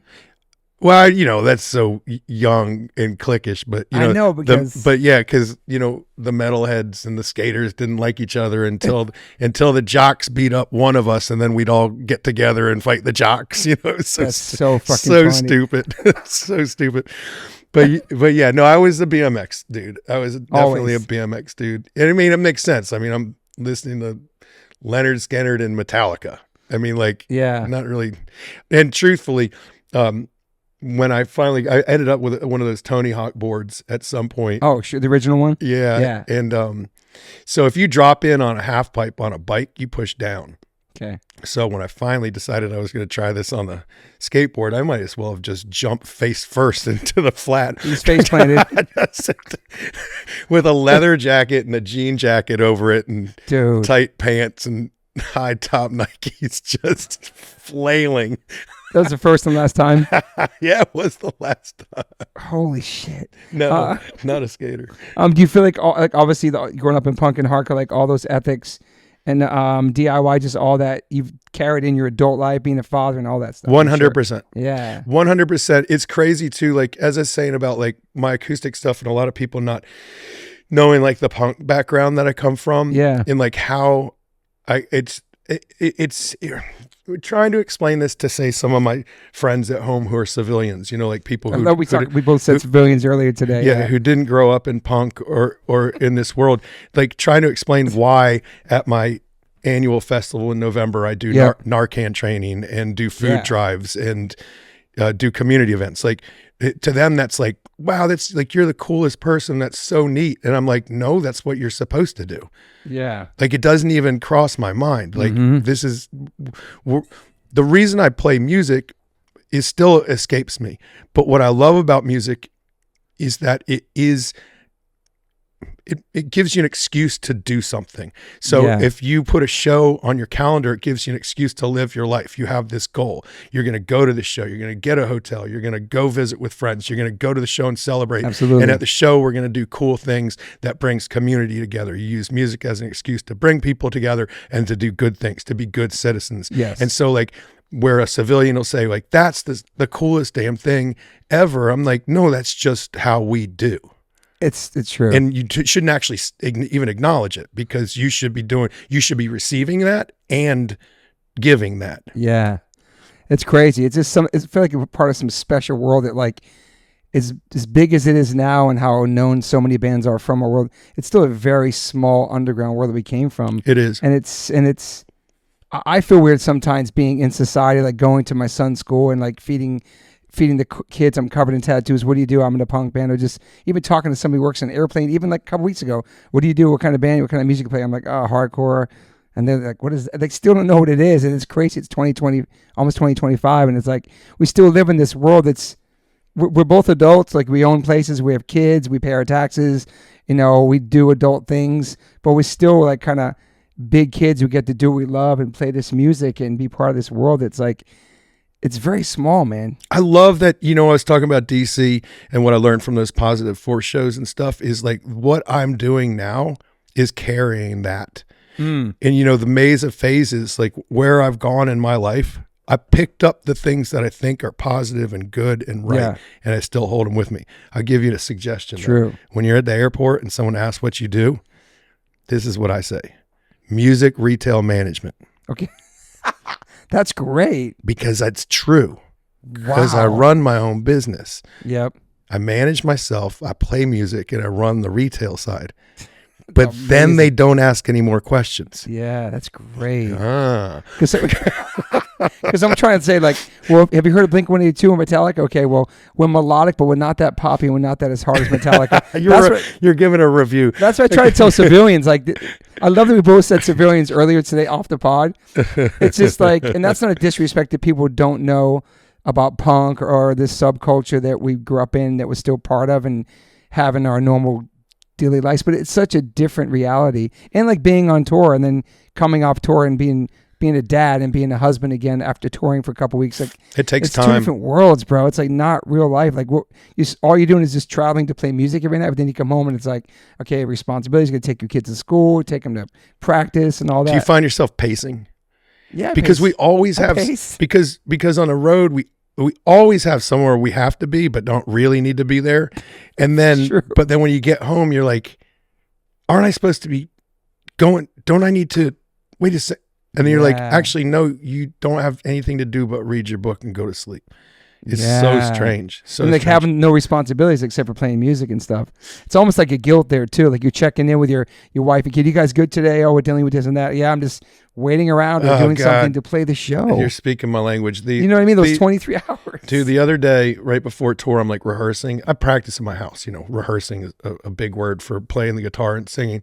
And like the house next to mine is getting developed, right? So I'm watching these Salvadorian roofers climbing this fucking ladder with 4x8 sheets of plywood. Damn. One at a time up the fucking ladder. And there's no more guilt that a man can have than watching that and playing an acoustic guitar, getting ready for tour, doing nothing. Like literally I'm doing nothing. Yeah. And I like, it's the craziest thing when you're like just waiting to, it's very strange. But you would do the same thing to take care of your family if you weren't on tour. You the same, because you've done that. You've used your hands. You've gotten down and dirty. You built shit. I think I might be good for maybe 5 pieces of plywood in a day now. But you know what I'm saying? Like, that's what I love about, like, you have that work ethic, not just music, but also just always worked. You never just like, I'm just going to do this band and count on this band. And if shit pops off, it does or it doesn't. But Aville's such a important part of the hardcore scene. And so many people just getting into Vail today too, which is amazing. Yeah, that's neat, man. The rite of passage that comes with music. So Toby, did you ever think there would be longevity in this? No, man. Dude, when you were 18, the 25-year-old in the band should probably fucking retire. Absolutely. And now, like, all these years later, all of us are still doing this, and we're happier, and there's kids coming to the shows. Your son's playing in the band. My daughter's going to be singing on the deck, dude. And here we are. Dude, the thing is, when you roll in a good way and you change the name of the game and you don't let the mainstream control who you are, what age is appropriate, what gender is appropriate, what sound is appropriate, Facts. and you grab it and do it and lead by example, then your son plays. Then your fans' kids come to the shows. Then your daughter gets on stage and her friends go, she can do it, I can do it. Yeah. And man. this is Beautiful, is where we pave our own way, dude. Yeah. Straight up. And we have been. And the journey is all of those fights, all of those good times, all of the things that you learned along the way. And then here we are, and you pass it on. Yeah. How many years has Avail been together for now? Well, you've been in the band. Avail's technically really just doing these one shows a year. But like you never I would say the real Avail is, this is no disrespect to the original style. It just is it could have, let's just say 1990 to now. Yeah. Wow. Yeah. That's crazy. Yeah. I'm 30 years in this band. And now we're like a brand new band with my son on drums. Like we play songs we've never played before. He writes the set list. He's doing a set. Dude, we're like the tightest, and like our old drummer is so amazing. I said him on the podcast, and like he handed the torch to my son. He doesn't really play drums anymore. He's had a lot of surgeries on his shoulder, but my son just came in. The timing was great, and just like we just played LA last week, and it was just the last couple of shows. It's like, wow, man, this is everybody smiling on stage. It's awesome. We got Matt Henderson on guitar from Agnostic Front and Madball. He's just amazing too, killing it. Yeah, it's really just fun, and we do it for the love of the game, and we all have stuff that keeps us at home, keeps us busy, but going out and playing shows and then like going to these different places that I've been a million times, but it's the first time for my son, so it's like, yeah. Oh, that's so cool. You know what I'm saying? Like, I'll go check out that church again for the 100th time with you. But that's his first time. That's what I'm saying. It's like, you so see it through cool, his eyes, man. you know what I mean? So like, cool. I'm getting emo talking about it. So like, you living through that, and it's just like, I have had this band longer than this kid was freaking around for. Like, this band's been around. It's such a trip, dude. You know what I mean? Like, and I don't know how much longer we have as this band, and we are towards the end of our career. Yeah, it's 30 years. Rusty's 60 now, but we still love doing it, still playing shows, and people still care, and there's new kids getting into us. So that's where that one line is what resonates. People still care. Yeah. Like, that's it. And it's crazy. I'm not saying why, but it's just like 30 years. Like, we played this show. We're like the oldest band on the bill 2 weeks ago. It was always amazing young hardcore bands. And then Terror's like, they've been around a little bit longer than us, or I'm not sure. They're old schools, but I'm older than those guys. And then Angel Dust and Drain. Like I told you, I was probably like almost 4,000 people at the Palladium. And we had an incredible show. Everybody singing all the words. I'm like, where am I? It's all these young kids singing the songs. I'm like, and that's the one maybe positive thing about the internet. Kids finding about your band. Like that thing. We were talking about the internet offer. Like you have like a flip phone, which is fucking awesome. And I have a lot of friends who have that. You don't really fuck with social media like that. You do it to promote a show or something you're doing. You're not checking messages. You're not on there all day. Like, you know that when it's time to be off it. And I think that's great. It's that balance. And having kids that just only know that life. Like, we got to be outside. We were outside in the streets playing and skating and BMXing and going to shows when we were under 18, and just like having that balance of like how social media, how bad it is. Man, I could go, y'all don't know that Toby and I have been talking about this social media thing all day. But I love talking to people because it's such a love-hate. And if I didn't have this podcast, or if I was promoting a show or playing, or maybe even drop some merch, I wouldn't even use it, because I know that it's, for us, it's a necessary evil. But we have to do it to promote, because you said you're not walking around your town stapling up flyers on post. We're not doing that anymore. We're not handing out flyers. It would be cool to do that, but it's the way we promote ourselves. Yeah. But we know it's like a cesspool and everything looks, for kids growing up, that kids would get bullied at school. But now kids get bullied 24/7 on their phones at home while they're in their rooms, not telling their parents this is happening to them. And then girls used to have to see the magazines and like, I need to be this skinny because of this magazine. Now they're scrolling all day and there's all types of fucking stuff on the internet that's making kids have crazy thoughts about not even wanting to be on this planet no more, or having to look a certain way, or having to, I don't know. It's just, there's so much stress involved in it. This is the only thing I'm going to say about social media. We are blessed to have it, but if you feel awful, take a break, and it's really possible it was social media that was making you feel that way. And keep this in mind. Social media is as bad for your head as cigarettes are for your lungs. So if you need to get rid of it in your life, do it. And again, you may feel much better. That might not be the root of it, but give it a chance. And if you can't seem to fix what's going on, talk to motherfuckers. And yeah, you're not going to miss anything. That's the thing. People think they're going to miss something by not looking at it or being on it that day. You know, you're not missing anything. You know what I did with my good buddy Curtis Grimstead? I had to take a long break from the news. I was for many years as like a kind of a news junkie. Were you reading the news online or actually newspapers? I would buy newspapers. Amazing. It's like a comfort food for some reason. I love you did that. So I took a big break, and I just said, if anything really important happens, give me a call. Wow. And the first time he called me after like 5 or 6 months on that was January 6th. Jeez. So, but that gives you an idea. But I felt so much better. The funny thing, I was talking to my dad, and he said he was doing the same thing. He had a buddy who would call him because it's just not good for you. So anyway, y'all, great point. Take some breaks. You know what? I got to get ready for this sound check. We're going to have to do a part 2. I'm into that. We're just getting started with you, man. I have so many good notes. But yeah, maybe we'll do a phone call and we'll continue this conversation because this is great to have you in my kitchen. You're never out here. You're my East Coaster. And it's just nice to talk to you about life and parenting and music and just... Oh, there's so much to talk about. There's so much to do. I know, man. There's so much ahead. Do you know that a lot of people just think like when they hit a certain age, it's just done? True. And people just give up. They don't want to. It's insane. I know. I have friends like, I know, it's man. insane, dude. You got to keep on trucking. And you know what? You can't wait. You can't depend on somebody else for your happiness. Yeah. So if, y'all heard me say, I go running in the morning. I love that you do that. Find something. Oh, look who just texted me. Timmy Chunks. Oh, did he? Yeah, Chunks All Records, yeah, man. Dude. Is he come to the show tonight? Probably. I love Chunks. Yeah, dude. Fucking, yeah. Y'all fix your shit. Well, last question, too.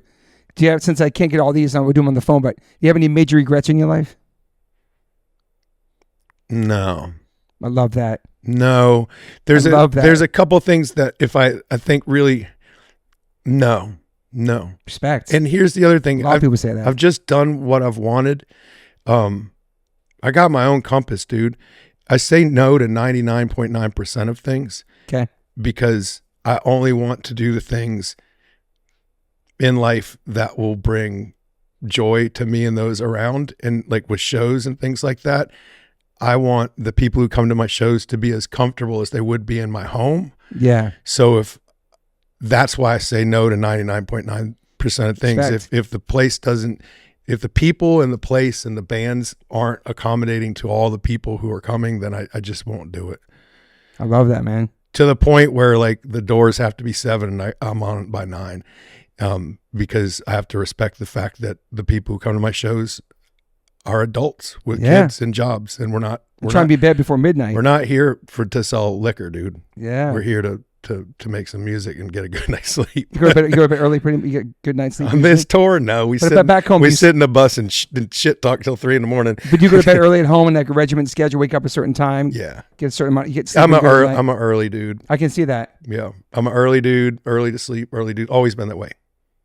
Well, dude, I know you got to go. Thank you for being here. This is part 1, ladies and gentlemen. We're going to do a part 2. We'll jump on a phone call when he gets back home because I got so many notes, but this is fucking awesome. And I appreciate you coming here while you're here playing the show in Los Angeles because I know it, plus being a singer and talking, you want to rest. I appreciate you coming over here. Toby's got a cool thing going on over here. Thank you, man. Thanks for being in my pink car kitchen. I do like the pinstripes. And we'll get into the next time you come back. I don't know what it's going to be. We'll have to get you. We'll talk about the cold plunge too in the sun. The what? The cold plunge. Because he wants to know. I'm getting up in there. Thank you, Tim, for being here. I'm going live on the Instagram. Oh, that'd be sick. And then people can just go to Avail. Is there like a website for the band or anything like that? I don't truthfully know. Okay. And don't DM him because he doesn't really check his DMs. There's really no way to reach you except go to his show and then watch him perform. Smoke signals, motherfuckers. And hopefully this guy's going to drop all those journals. Hey, before we get off, back 100%. I've been training my kids what to do when the end of the world comes and the phones don't work no more. And they recently realized that you can give a pigeon a note and they'll fly it to their mom's house. So we're going to get some pigeons and train them that shit. So y'all, if you need to get in touch with me, look for the pigeon. It's, I know they do that shit too. It's real. All right, thanks for listening, everybody. Peace. How are you doing? I'm doing good, man. About to go to Europe in a week from today, man. How you feeling?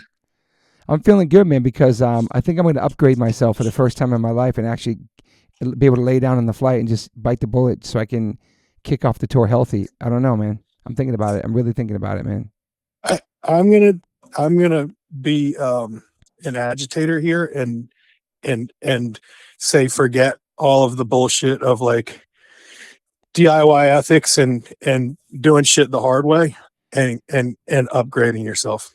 Thank you. I think you should really do it. And coming home from that last trip when I seen you, yep. I had first class tickets on, I told you that on yep. on a using my points. Yeah. And although it took me forever to get home and all the flights are canceled and the normal crap that you deal with, being able to get on that plane and like sit down comfortably was a game changer. So I know. Do it, dude. Yeah, we have like this punk rock guilt of like treating ourselves like, are we worthy? Do we deserve it? But it's like, I'm 54 years old. We're going to land and play 9 shows in a row in a van and back-to-back shows, and Rusty's 60 years old, and I'm not saying age is anything. I'm just saying, but it's 30 years in this band, and it's like I've never, ever upgraded, ever treated myself. And after the last tour where I almost lost my voice, I was delirious on stage one night, and I could never beat the lag.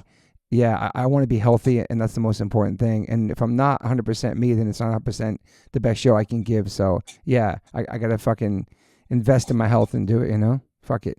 Yeah, and again, like punk rock guilt's cool and all, and it like forced us into like cool situations where we learned about ourselves. But it is time to just go ahead and do it. And we talked about this before, man. The reason you get up in the morning on tour is to play the best you can that night or whenever your stage time is. And so whatever you got to do to do it, you do it. Yeah. How was the rest of those shows? Man, touring with Quicksand Holler Music is a dream, a blessing. I don't know. They were all great. Like, I don't know, just such a solid group of people, great people coming to the shows. All the venues were great. I mean, you can't feel any more lucky than that, I guess. Yeah. And how was Over the James this weekend? So it's coming up on Saturday. Oh yeah, the 27th. That's right. Yeah, so Over the James is the big yearly Avail festival that we're doing, and it's always, everyone could be the last one. So it's kind of how we roll into it, go all in. And so it's in this massive park called Browns Island that is right next to the James River here in Richmond. And there's a freight train line, so all the trains will come through and the graphers will do like big pieces and stuff so the whole crowd can see them and whatnot. And they'll just post up on the stop line up there. But so the years have been plagued with like really bad July weather in Virginia and storms. Okay. So when there's a storm, when there's a lightning strike within like X amount of miles, say like 15 miles, they have to evacuate the whole area based on liabilities. Yeah. So anyway, long story short, the tickets were selling pretty slow this year, and it wasn't looking like it was going to be like a good outdoor event. And then the weather was looking pretty bad. So like that double kind of hit was like, let's just move it to a venue. So we just moved it to a place called the National here. That's like 1,200 capacity. It's sold out. It's just going to be sick. It's going to go, it's just going to be much better. So like if you eliminate any sort of ego from the process and you're sort of open about like, oh, the tickets weren't selling great, for whatever reasons, it doesn't really matter. So how do we make it a great show? Yeah. Like definitely don't want to play in a field, with 1,500 people that can fit 7,000 in the rain or the, 105-degree heat. So let's just have the party in a cool, accommodating venue. So that's what we're doing. That's it's looking good. Just finished practice up today at sounding. It's finally sounding good too. It takes a minute to get back in that rhythm when you haven't, when you don't tour and don't practice at all, but once a year. So yeah, it's gonna be fun. That sounds awesome, man. Yeah, stoked. Also, when we talked on the original episode, did you used to like hop trains? Was that something you did for a long time? It's just I don't know. Train culture is it's a slippery slope. If you can imagine all of the onions, layers of onion in the punk community, the freight train community is maybe even more judgmental and wildly opinionated. And how more than hardcore, I would say more than hardcore, yeah. Okay, or at least parallel to it. Yeah. So that leads me to a place where I don't like to talk about it too much because it is like you go to jail for it. You can promoting it on my own could lead you in the hospital, or you could die doing it. Do you see what I'm saying? So I've always been pretty reluctant about talking about it publicly. Interesting. But so where you have like hardcore and punk, you have like straight edge, you have like the emo kids, you have like kind of like every aspect, crust punk, street punks, like grindcore. The freight train community is sort of the same way. It has all of these little subsects and stuff like that. That's so interesting, man. It's like a total underground subculture in its own. It really is. And so the long story short is I hopped my first train in March of 1994, just down the road about 120 miles to Rocky Mount, North Carolina, and then hitchhiked to Raleigh, North Carolina, and rode trains probably, I guess, to Greensboro or something like that. So that's where I kind of got hooked, and my introduction to it was, unlike other people, wasn't the internet or stories from people. I kind of got obsessed with it as a kid. I loved trains, and then I started listening to Woody Guthrie, who is like the original punk, who sang tons of songs about riding freight trains. And then I became super interested in it, and my great friend Ronnie Graham, who grew up in Salisbury, Maryland, in a trailer park and ended up in Virginia, he had an uncle out of Roanoke, Virginia, who had ridden trains. And Ronnie took me on my first ride and sort of showed me the ropes. And this is maybe right around the time or just before it became a cultural phenomenon in the punk scene. This is when sort of the environmental punk music movement popped out, where people became like eco punks and listened to I'm not going to list a bunch of bands, but there were bands that sort of fell into that. Almost, if you think about the kids at Tompkins Square Park with the butt flaps, except these kids were usually clean. They didn't do drugs or not assuming the folks at Tompkins Square Park did, but most of them weren't like out there, shooting dope or drinking. It was like a kind of a political sort of thing. Like we can ride these trains for free instead of paying. And also we're doing the environment right. So that's cool. Group popped out sort of after that. But anyway, somewhere along the line, I fell in and I wrote mostly alone, and I learned a lot about myself. And it's a weird world. And then later in the 90s, I would ride with a few friends. And I tell you the truth, I don't want to get too into the details, but I still ride very limited rides. They call it 40 miling, where in the train culture, calling someone a 40 miler is like calling them a poser in the punk scene. Okay. So, or a weekend hobo. Okay. So very comparable. So in fact, I have a record called 40 Miler because there's nothing better than poking fun at yourself. Absolutely. But years ago, so I started riding more and more with my buddy Travis in the early 2000s. And then in 2008, he passed away. And it was really, really hard on a lot of us. And, and you know, I'll be pretty blunt about it. He killed himself and Damn. And I found him, and then wow. And he was my best friend. It was very difficult. So whenever I tried to ride after he passed, it just never set right with me anymore. And you know, I can't even tell you how many times I get on freight trains.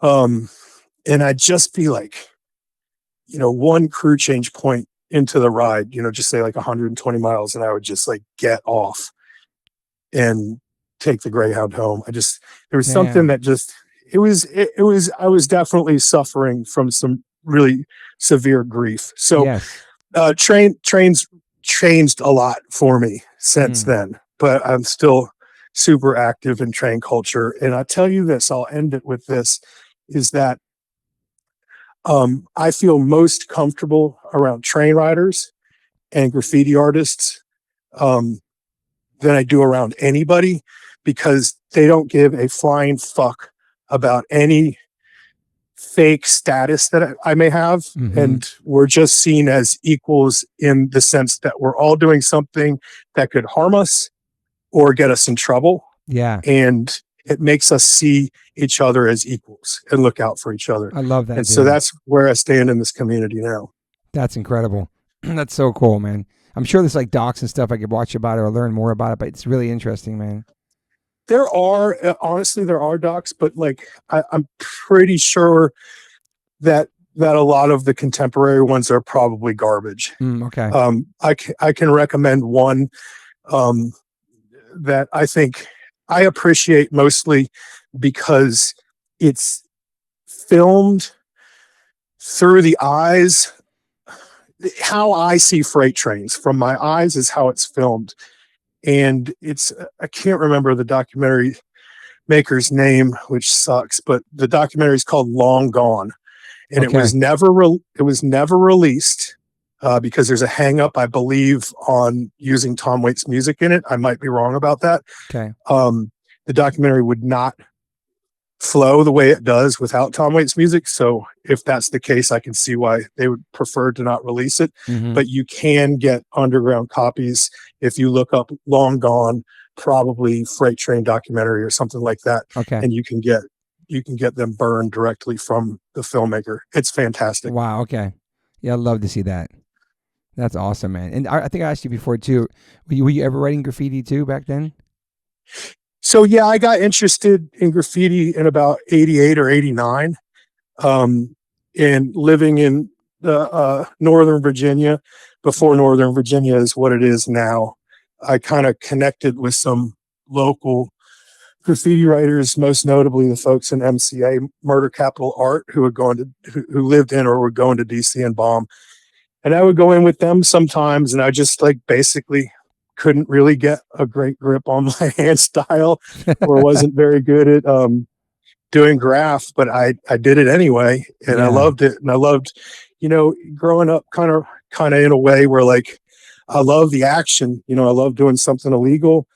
I loved fist fighting, you know. Yeah. There was a lot of elements to that sort of like young dude culture. And then I thought it was really, I mean, the idea of me being in Washington, DC at fucking 3 a.m. when the crack epidemic's raging and fucking bombing streets and shit was like, to me, that was like all of Virginia is out of me. I'm like, I think something of myself that I'm not. I'm like tough as shit and I'm fucking doing graph and like blah, blah.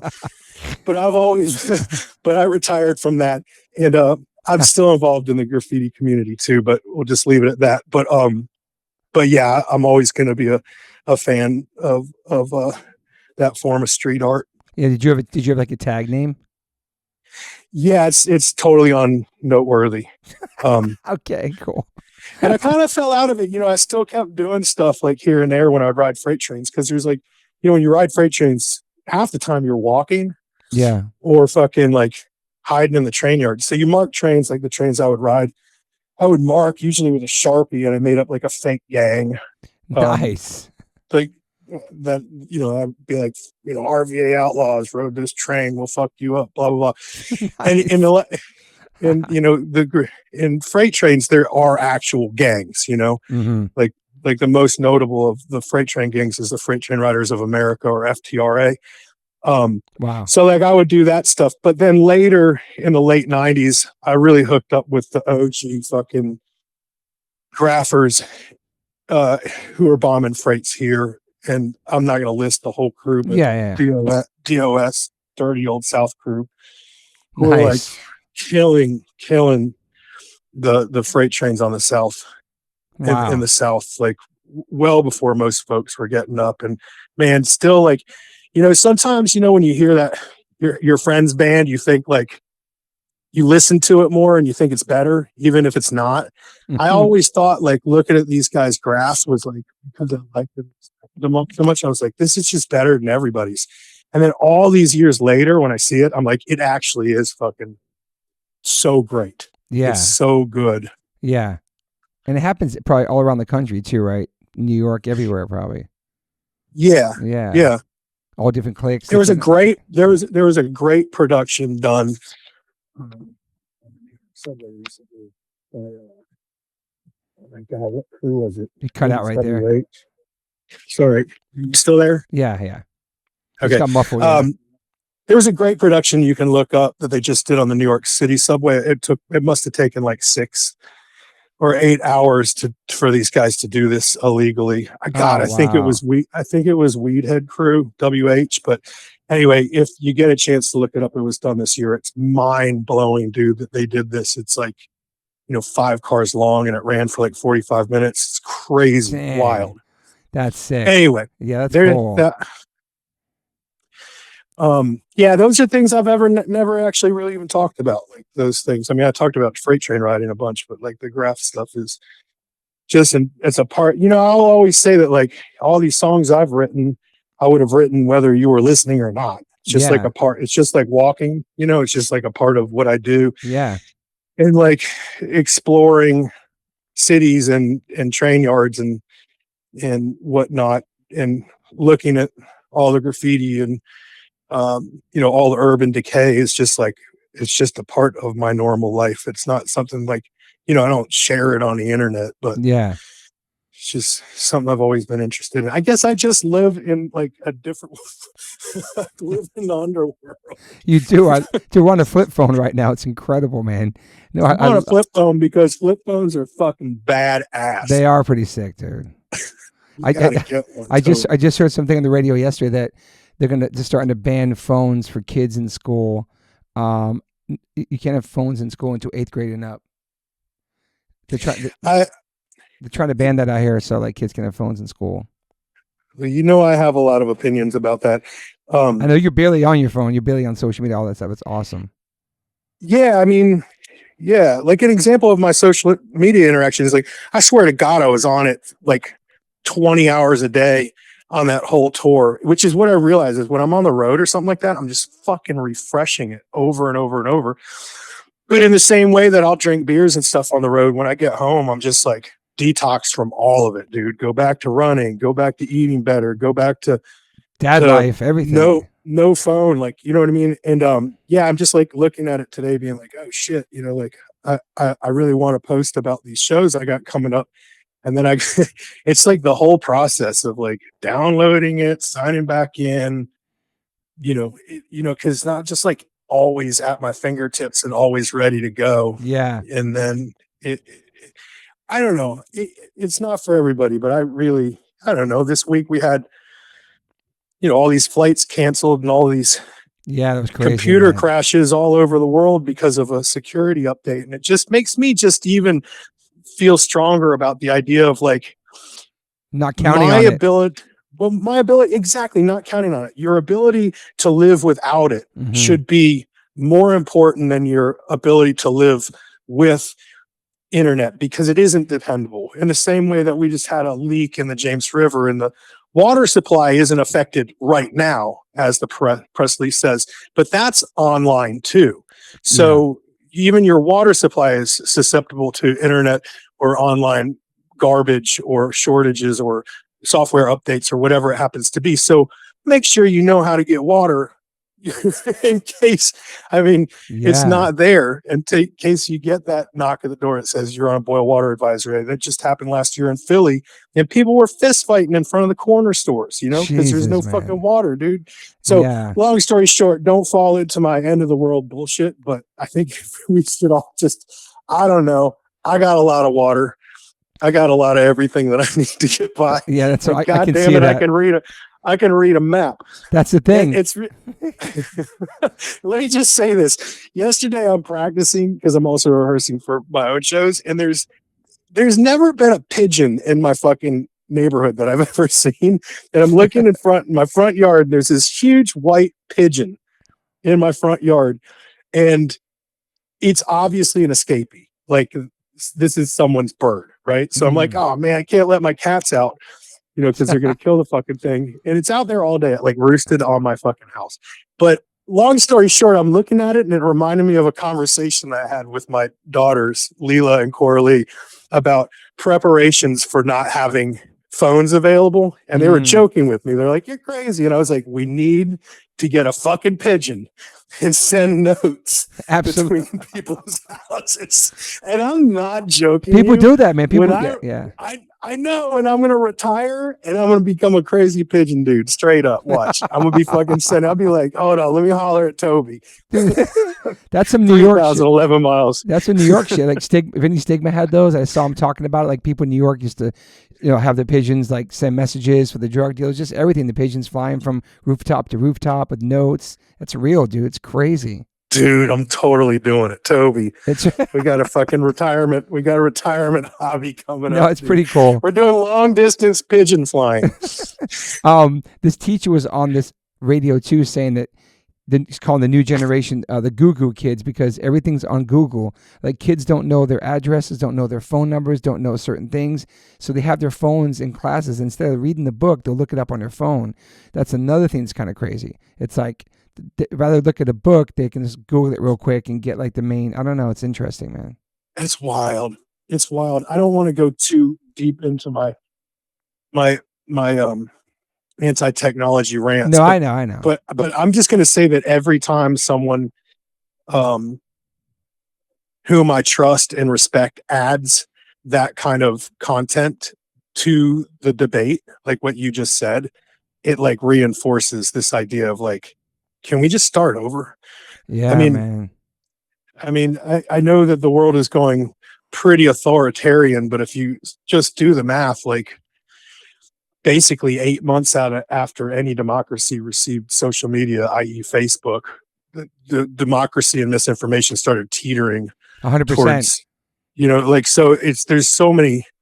I don't know. We're in another place with that stuff right now. So we are. And there's a lot to think about. I would say like with just with politics, just with the lockdown with the pandemic, all the different sides. I feel like social media magnifies everything 20 million times worse. It makes everything so much fucking more stressful, more intense, more even bigger than it could really be. It's just not reality, man. It just makes everything. They were talking about that yesterday, how like life before social media was way more easier, and now everything's magnified and there's so much division.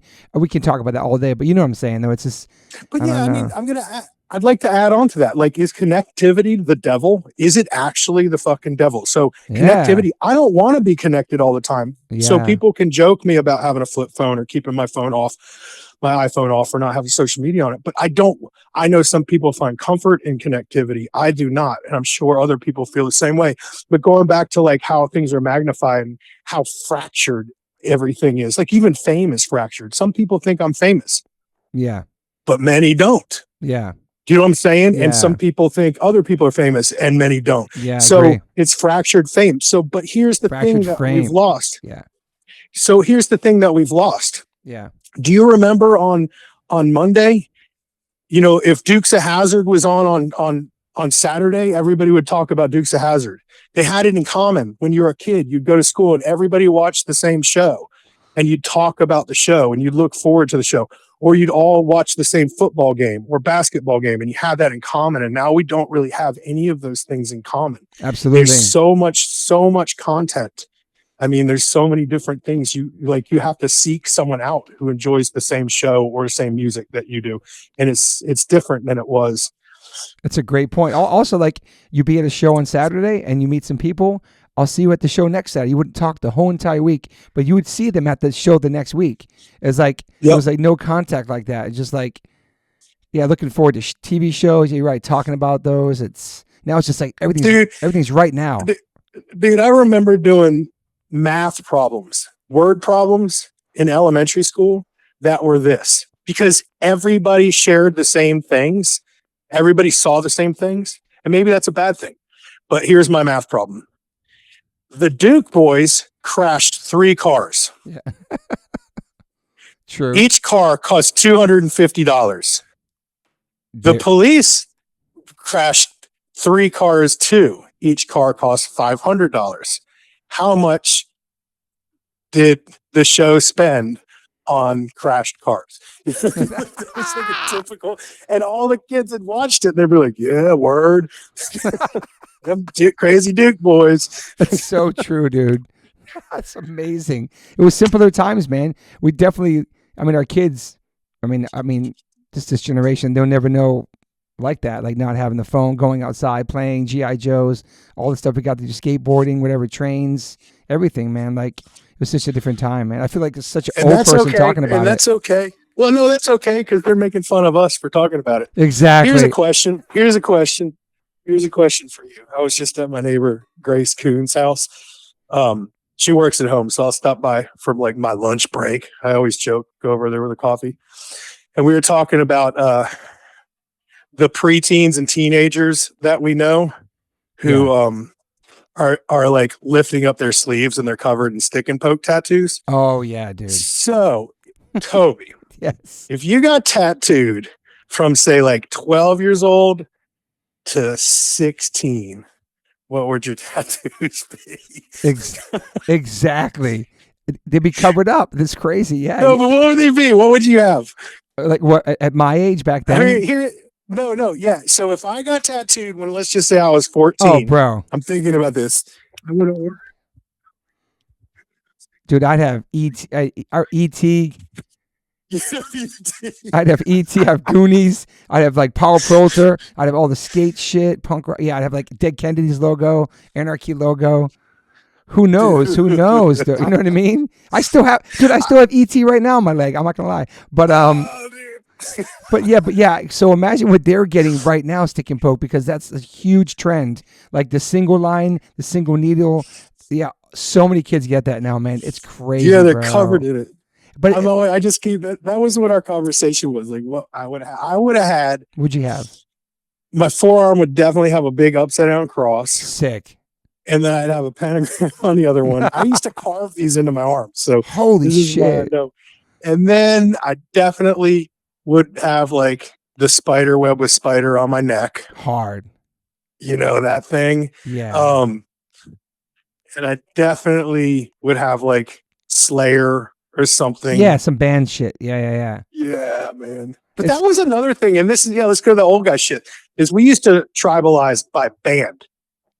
Like you go under the bridge and it would say like one side of the bridge would say like Leonard Skinner, Marshall Tucker, like nobody spray paints bands no more. And the other side would say Metallica, Slayer, Exodus, you know, like that kind of shit. Yeah, nobody does do that really, right? That is weird. They kind of like everything. Yeah, but nobody spray paints or does anything like that. You think that's really... Anyway, I'm drinking coffee while I'm talking to you. I love that. I was trying to think when we met back then. Definitely met you. Warped Tour, Virginia. I don't know where I met you.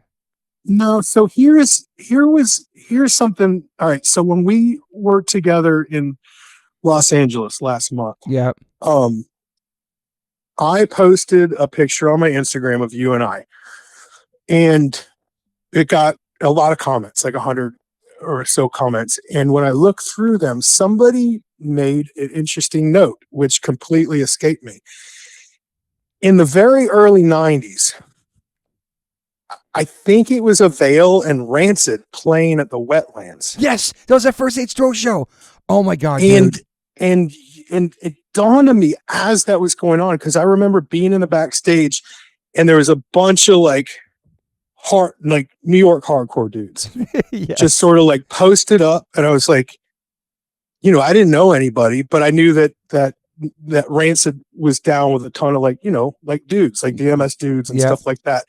And, we all kind of come from the same place, just different places. So, everybody's respecting one another. But I remember at some point, maybe Rancid stopped or in between at the changeover, you jumped up. Correct. And y'all did a song or two at least. Yes. Holy so crap. That's where we met. Dude, we jumped on stage. We did one song. It was with Pete Sickaball on guitar, Tim Ensign on bass, Armand on drums, me singing a song called My Love Is Real. This song is recorded. It's on our first album. We jumped on that show, did this crazy screaming song. The crowd was like, who the fuck is this? What is this? And Tim and Lars said on the microphone, H2O, new album on Epitaph, coming out soon. Like, just as a joke. We weren't even signed to Epitaph. Fast forward, we ended up getting signed to them a couple years later, because that was like 1995 or 6. But yeah, sold out show, Rancid, Avail at the Wetlands. That is fucking, that is so crazy, bro. That was our first real show. It took me a second to register what the person had written on that comment. It's a good and then point. It really dawned on me that like, oh yeah, because this is a time when we would play shows, all of us, meaning all of the bands that were touring then, and we sort of took the venues over. So if a new band wanted to jump up into a couple songs, no one was going to stop us. Absolutely. You know what I'm saying? Yeah. So it was y'all who came up and did that shit. That's so crazy. Such a trip, and dude, like Isaac was there, Freddie was there, everybody was there. I mean, we rolled deep to that show because we knew we were going to jump up and do the song. Dude, that's a moment, and that's recorded, man. That's crazy. And it's on our first record, the very end of the first album. I forgot Vail was on. I gotta find the flyer. Yeah. That's where that shit happened. What year was it? I'll open my journal right now. I have to be like 1995, man. I'll flip through it while we're talking. That's crazy. That's right. You have all those amazing journals, dude. They got to be published someday or something. That's so cool. Do something with them at some point. And I guess we might have played with you guys again. I'm not sure if you guys played with you guys at Twisters or somewhere in Richmond. We definitely crossed paths because I remember. Oh yeah, without a doubt. I don't know if the Warped. You guys did the Warped Tour or no? We did the Warped Tour twice. Okay. And it's funny, like looking back on it, because we did it in a van. Same. It was brutal. It was fucking insane with no air conditioning and all that. That's worse. I think I found the show. No way. But yeah, it was crazy. Journal. Yeah. So I don't know that there's a flyer though. I think I found the show. But I'm gonna find that flyer, man. That's really cool, man. It's just cool to like reconnect with you after all these years, and it's really cool, man. I don't know. Yeah, without a doubt. Are you glad to be home now with your fam and just back to life? Yeah, man. So I got home from the trip when we were together, and just like jumped right back into dad mode, and then took my girls to the beach. We go every year to Nags Head, North Carolina. We spent the week there, just unplugged, no emails, no computers, nothing like that. And then it just felt so good, man, to like be gone for that long and just reconnect with this sort of like, the beach. There's something about it, man. Like, I don't know, man. It's just like, I can eat the worst food in the world and still feel great. Like, yeah. I don't know what it is about the beach. It's just everything about it. So he came back from that strong, and then jumping back into this Avail thing. And then next month I go back on the road, but I'm only doing like 3 shows, but I'm going on a road trip with my daughter. So awesome, before each of my kids turn 12, I'm going to take them on a big trip. And so this one, we're going to like Leela, my daughter Leela, and I are just going to go to Asbury. Then we're going to do a show in Manchester, New Hampshire. Then we're going to spend 3 days in Montreal doing the museums and all that stuff. Oh, that's cool, man. Vacation day in Plattsburgh. Then we're going to go back over to Asbury, take the ferry into New York City. Wow. Do that thing and then come back and play Garwood, New Jersey. Oh yeah, Crossroads. Yeah. Oh yeah. Oh yeah, Andy Diamond. And then yeah, that kind of thing. So it's and then I just do shows off and on, and then I have that we already talked about. In my head, I just buckle up and work on this big festival. But again, not a festival, but the shows that I do in November. So that's kind of my year. And I keep thinking I should just take a light year next year so I can get back in the studio, but I'm never in a rush. Yeah, that's nice, man. You have a nice life out there. It sounds awesome, man. I'm just lucky. But you think back on it, like all the hard work, and all the time on the road that we've all done, it's nice to be able to get to a point where you're like, I can say no to 99.9% of everything and just do what is good for me and good for the family and good for, the people who come to the shows. They got to be comfortable. It's got to be the right place. It's got to be the right show.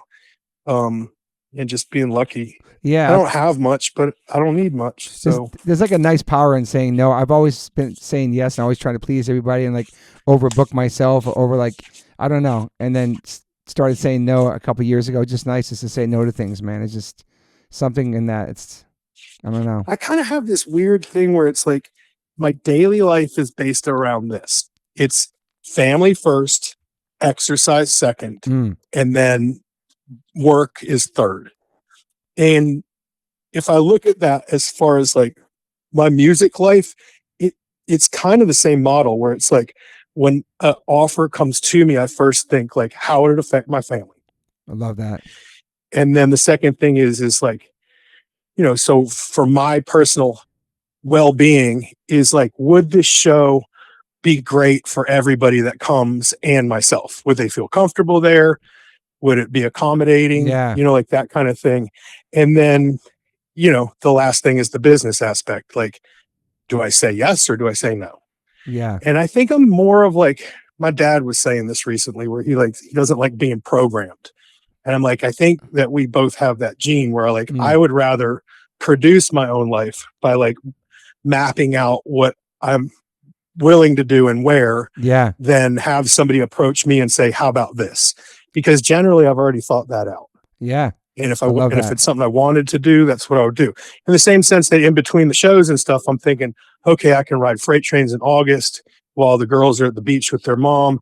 And then the weather will get nice and I can ride my bike on the Cap Trail from Richmond, Virginia to Williamsburg, Virginia and camp out on the way. You know what I mean? Like, yeah, that's awesome. It's like I'm always like wiggling stuff in between. So there's always so many things going on. But so yeah, saying no, it takes practice to do it in a way that's respectful 100%. And not dismissive. But I think eventually, people understand why you say no. Yeah.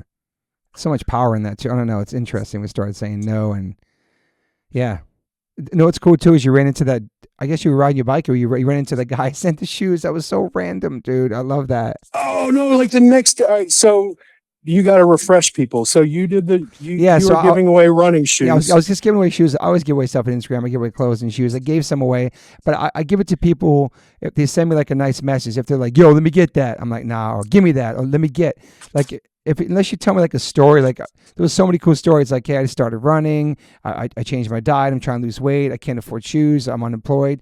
And then the one guy was like, yo, hello from Richmond, Virginia, Avail country. And you were just coming on my pod that day. And I was like, dude, hey, man, I got 10 on my pod today. And just for that, you get the shoes. He's like, oh, my God, thank you so much. And then I was like, which one? And I sent it to him. Yeah. And I had said to you, like anybody in Richmond knows that the only time you're going to see me is when I'm running down at the river heading to the train yards. And you said that the guy whose name is Chris said, I always see Tim running down the river. And so I get back from that trip and the girls and I, so we live a block from entrance to the river at James River Park System, and it has this sort of like overlook. Yeah. So every night at sunset, the girls and my daughters and I walk over there and just watch the sunset for 2 minutes or 10 minutes or however long we feel like going. I think it was in the evening. Oh no, maybe it was the morning. We start our days there too.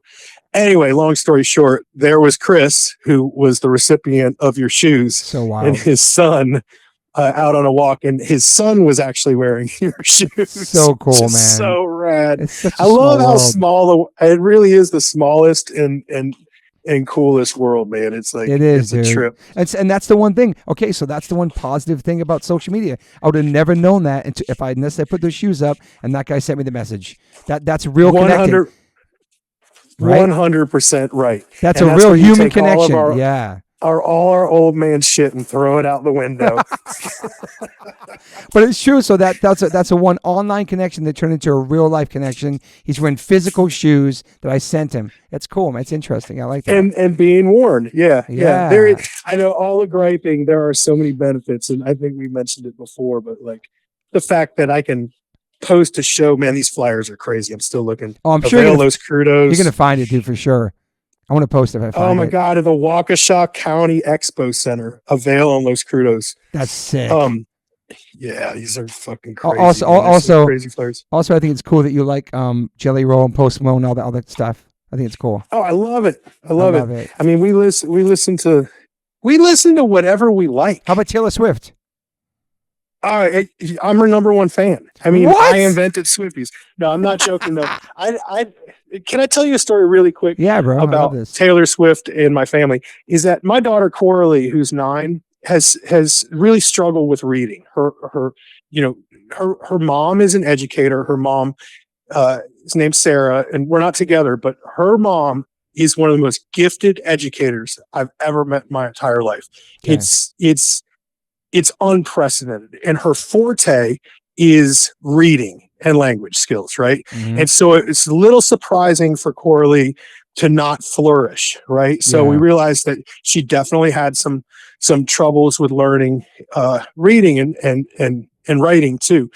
And not saying that Sarah didn't set the whole foundation and make it all work. Yeah. But Coralie had never read anything other than we would read every night, and I would read books to her, and I'd ask her to read sentences, and I could see that she struggled. And one day I bought her a Taylor Swift magazine. Did I tell you this story? I did tell you this story. But not in the podcast. It wasn't on the podcast. So I buy her this Taylor Swift magazine, and the next day I'm driving her to school, and she's telling me all of these facts about Taylor Swift. Dude. And I thought she'd picked it up talking to friends at school. Mm-hmm. And then when I dropped her off at school and I looked at the magazine, I realized she'd read it the night before. So I bought her another goddamn Taylor Swift magazine. Dude. And she told me everything about that.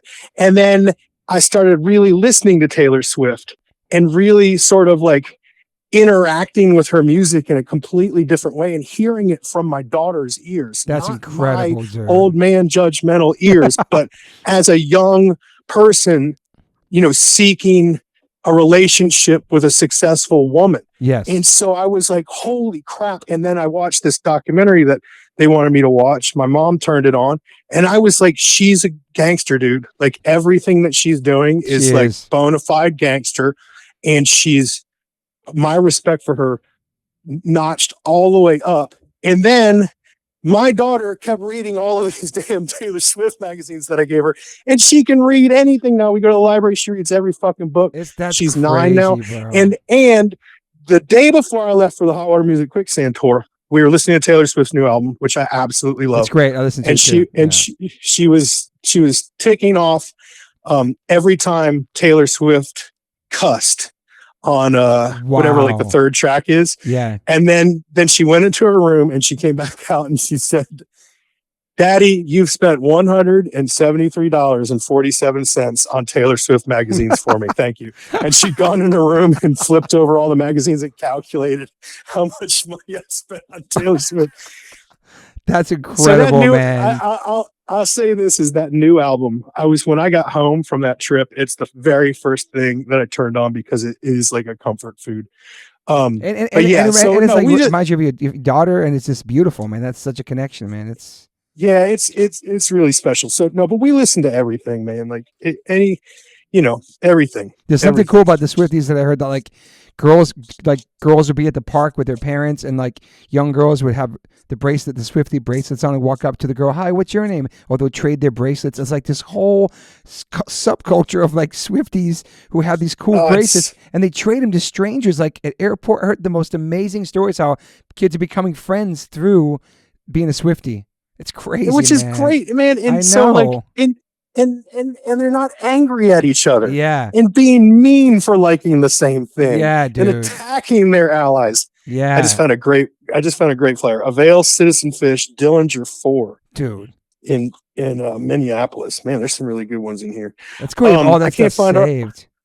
I can't find our flyer. I'm gonna find that flyer and I'm gonna send it to you for sure, man. That sounds such good. A great moment. That's like a real moment for my band's early beginnings, man. It was at your show, and I guess it was, was it during Rancid, or maybe it was in between you guys and Rancid. I'm not sure, but yeah, I appreciate jumping on the bill.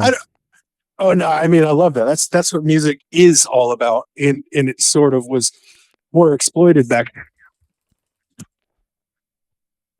You there?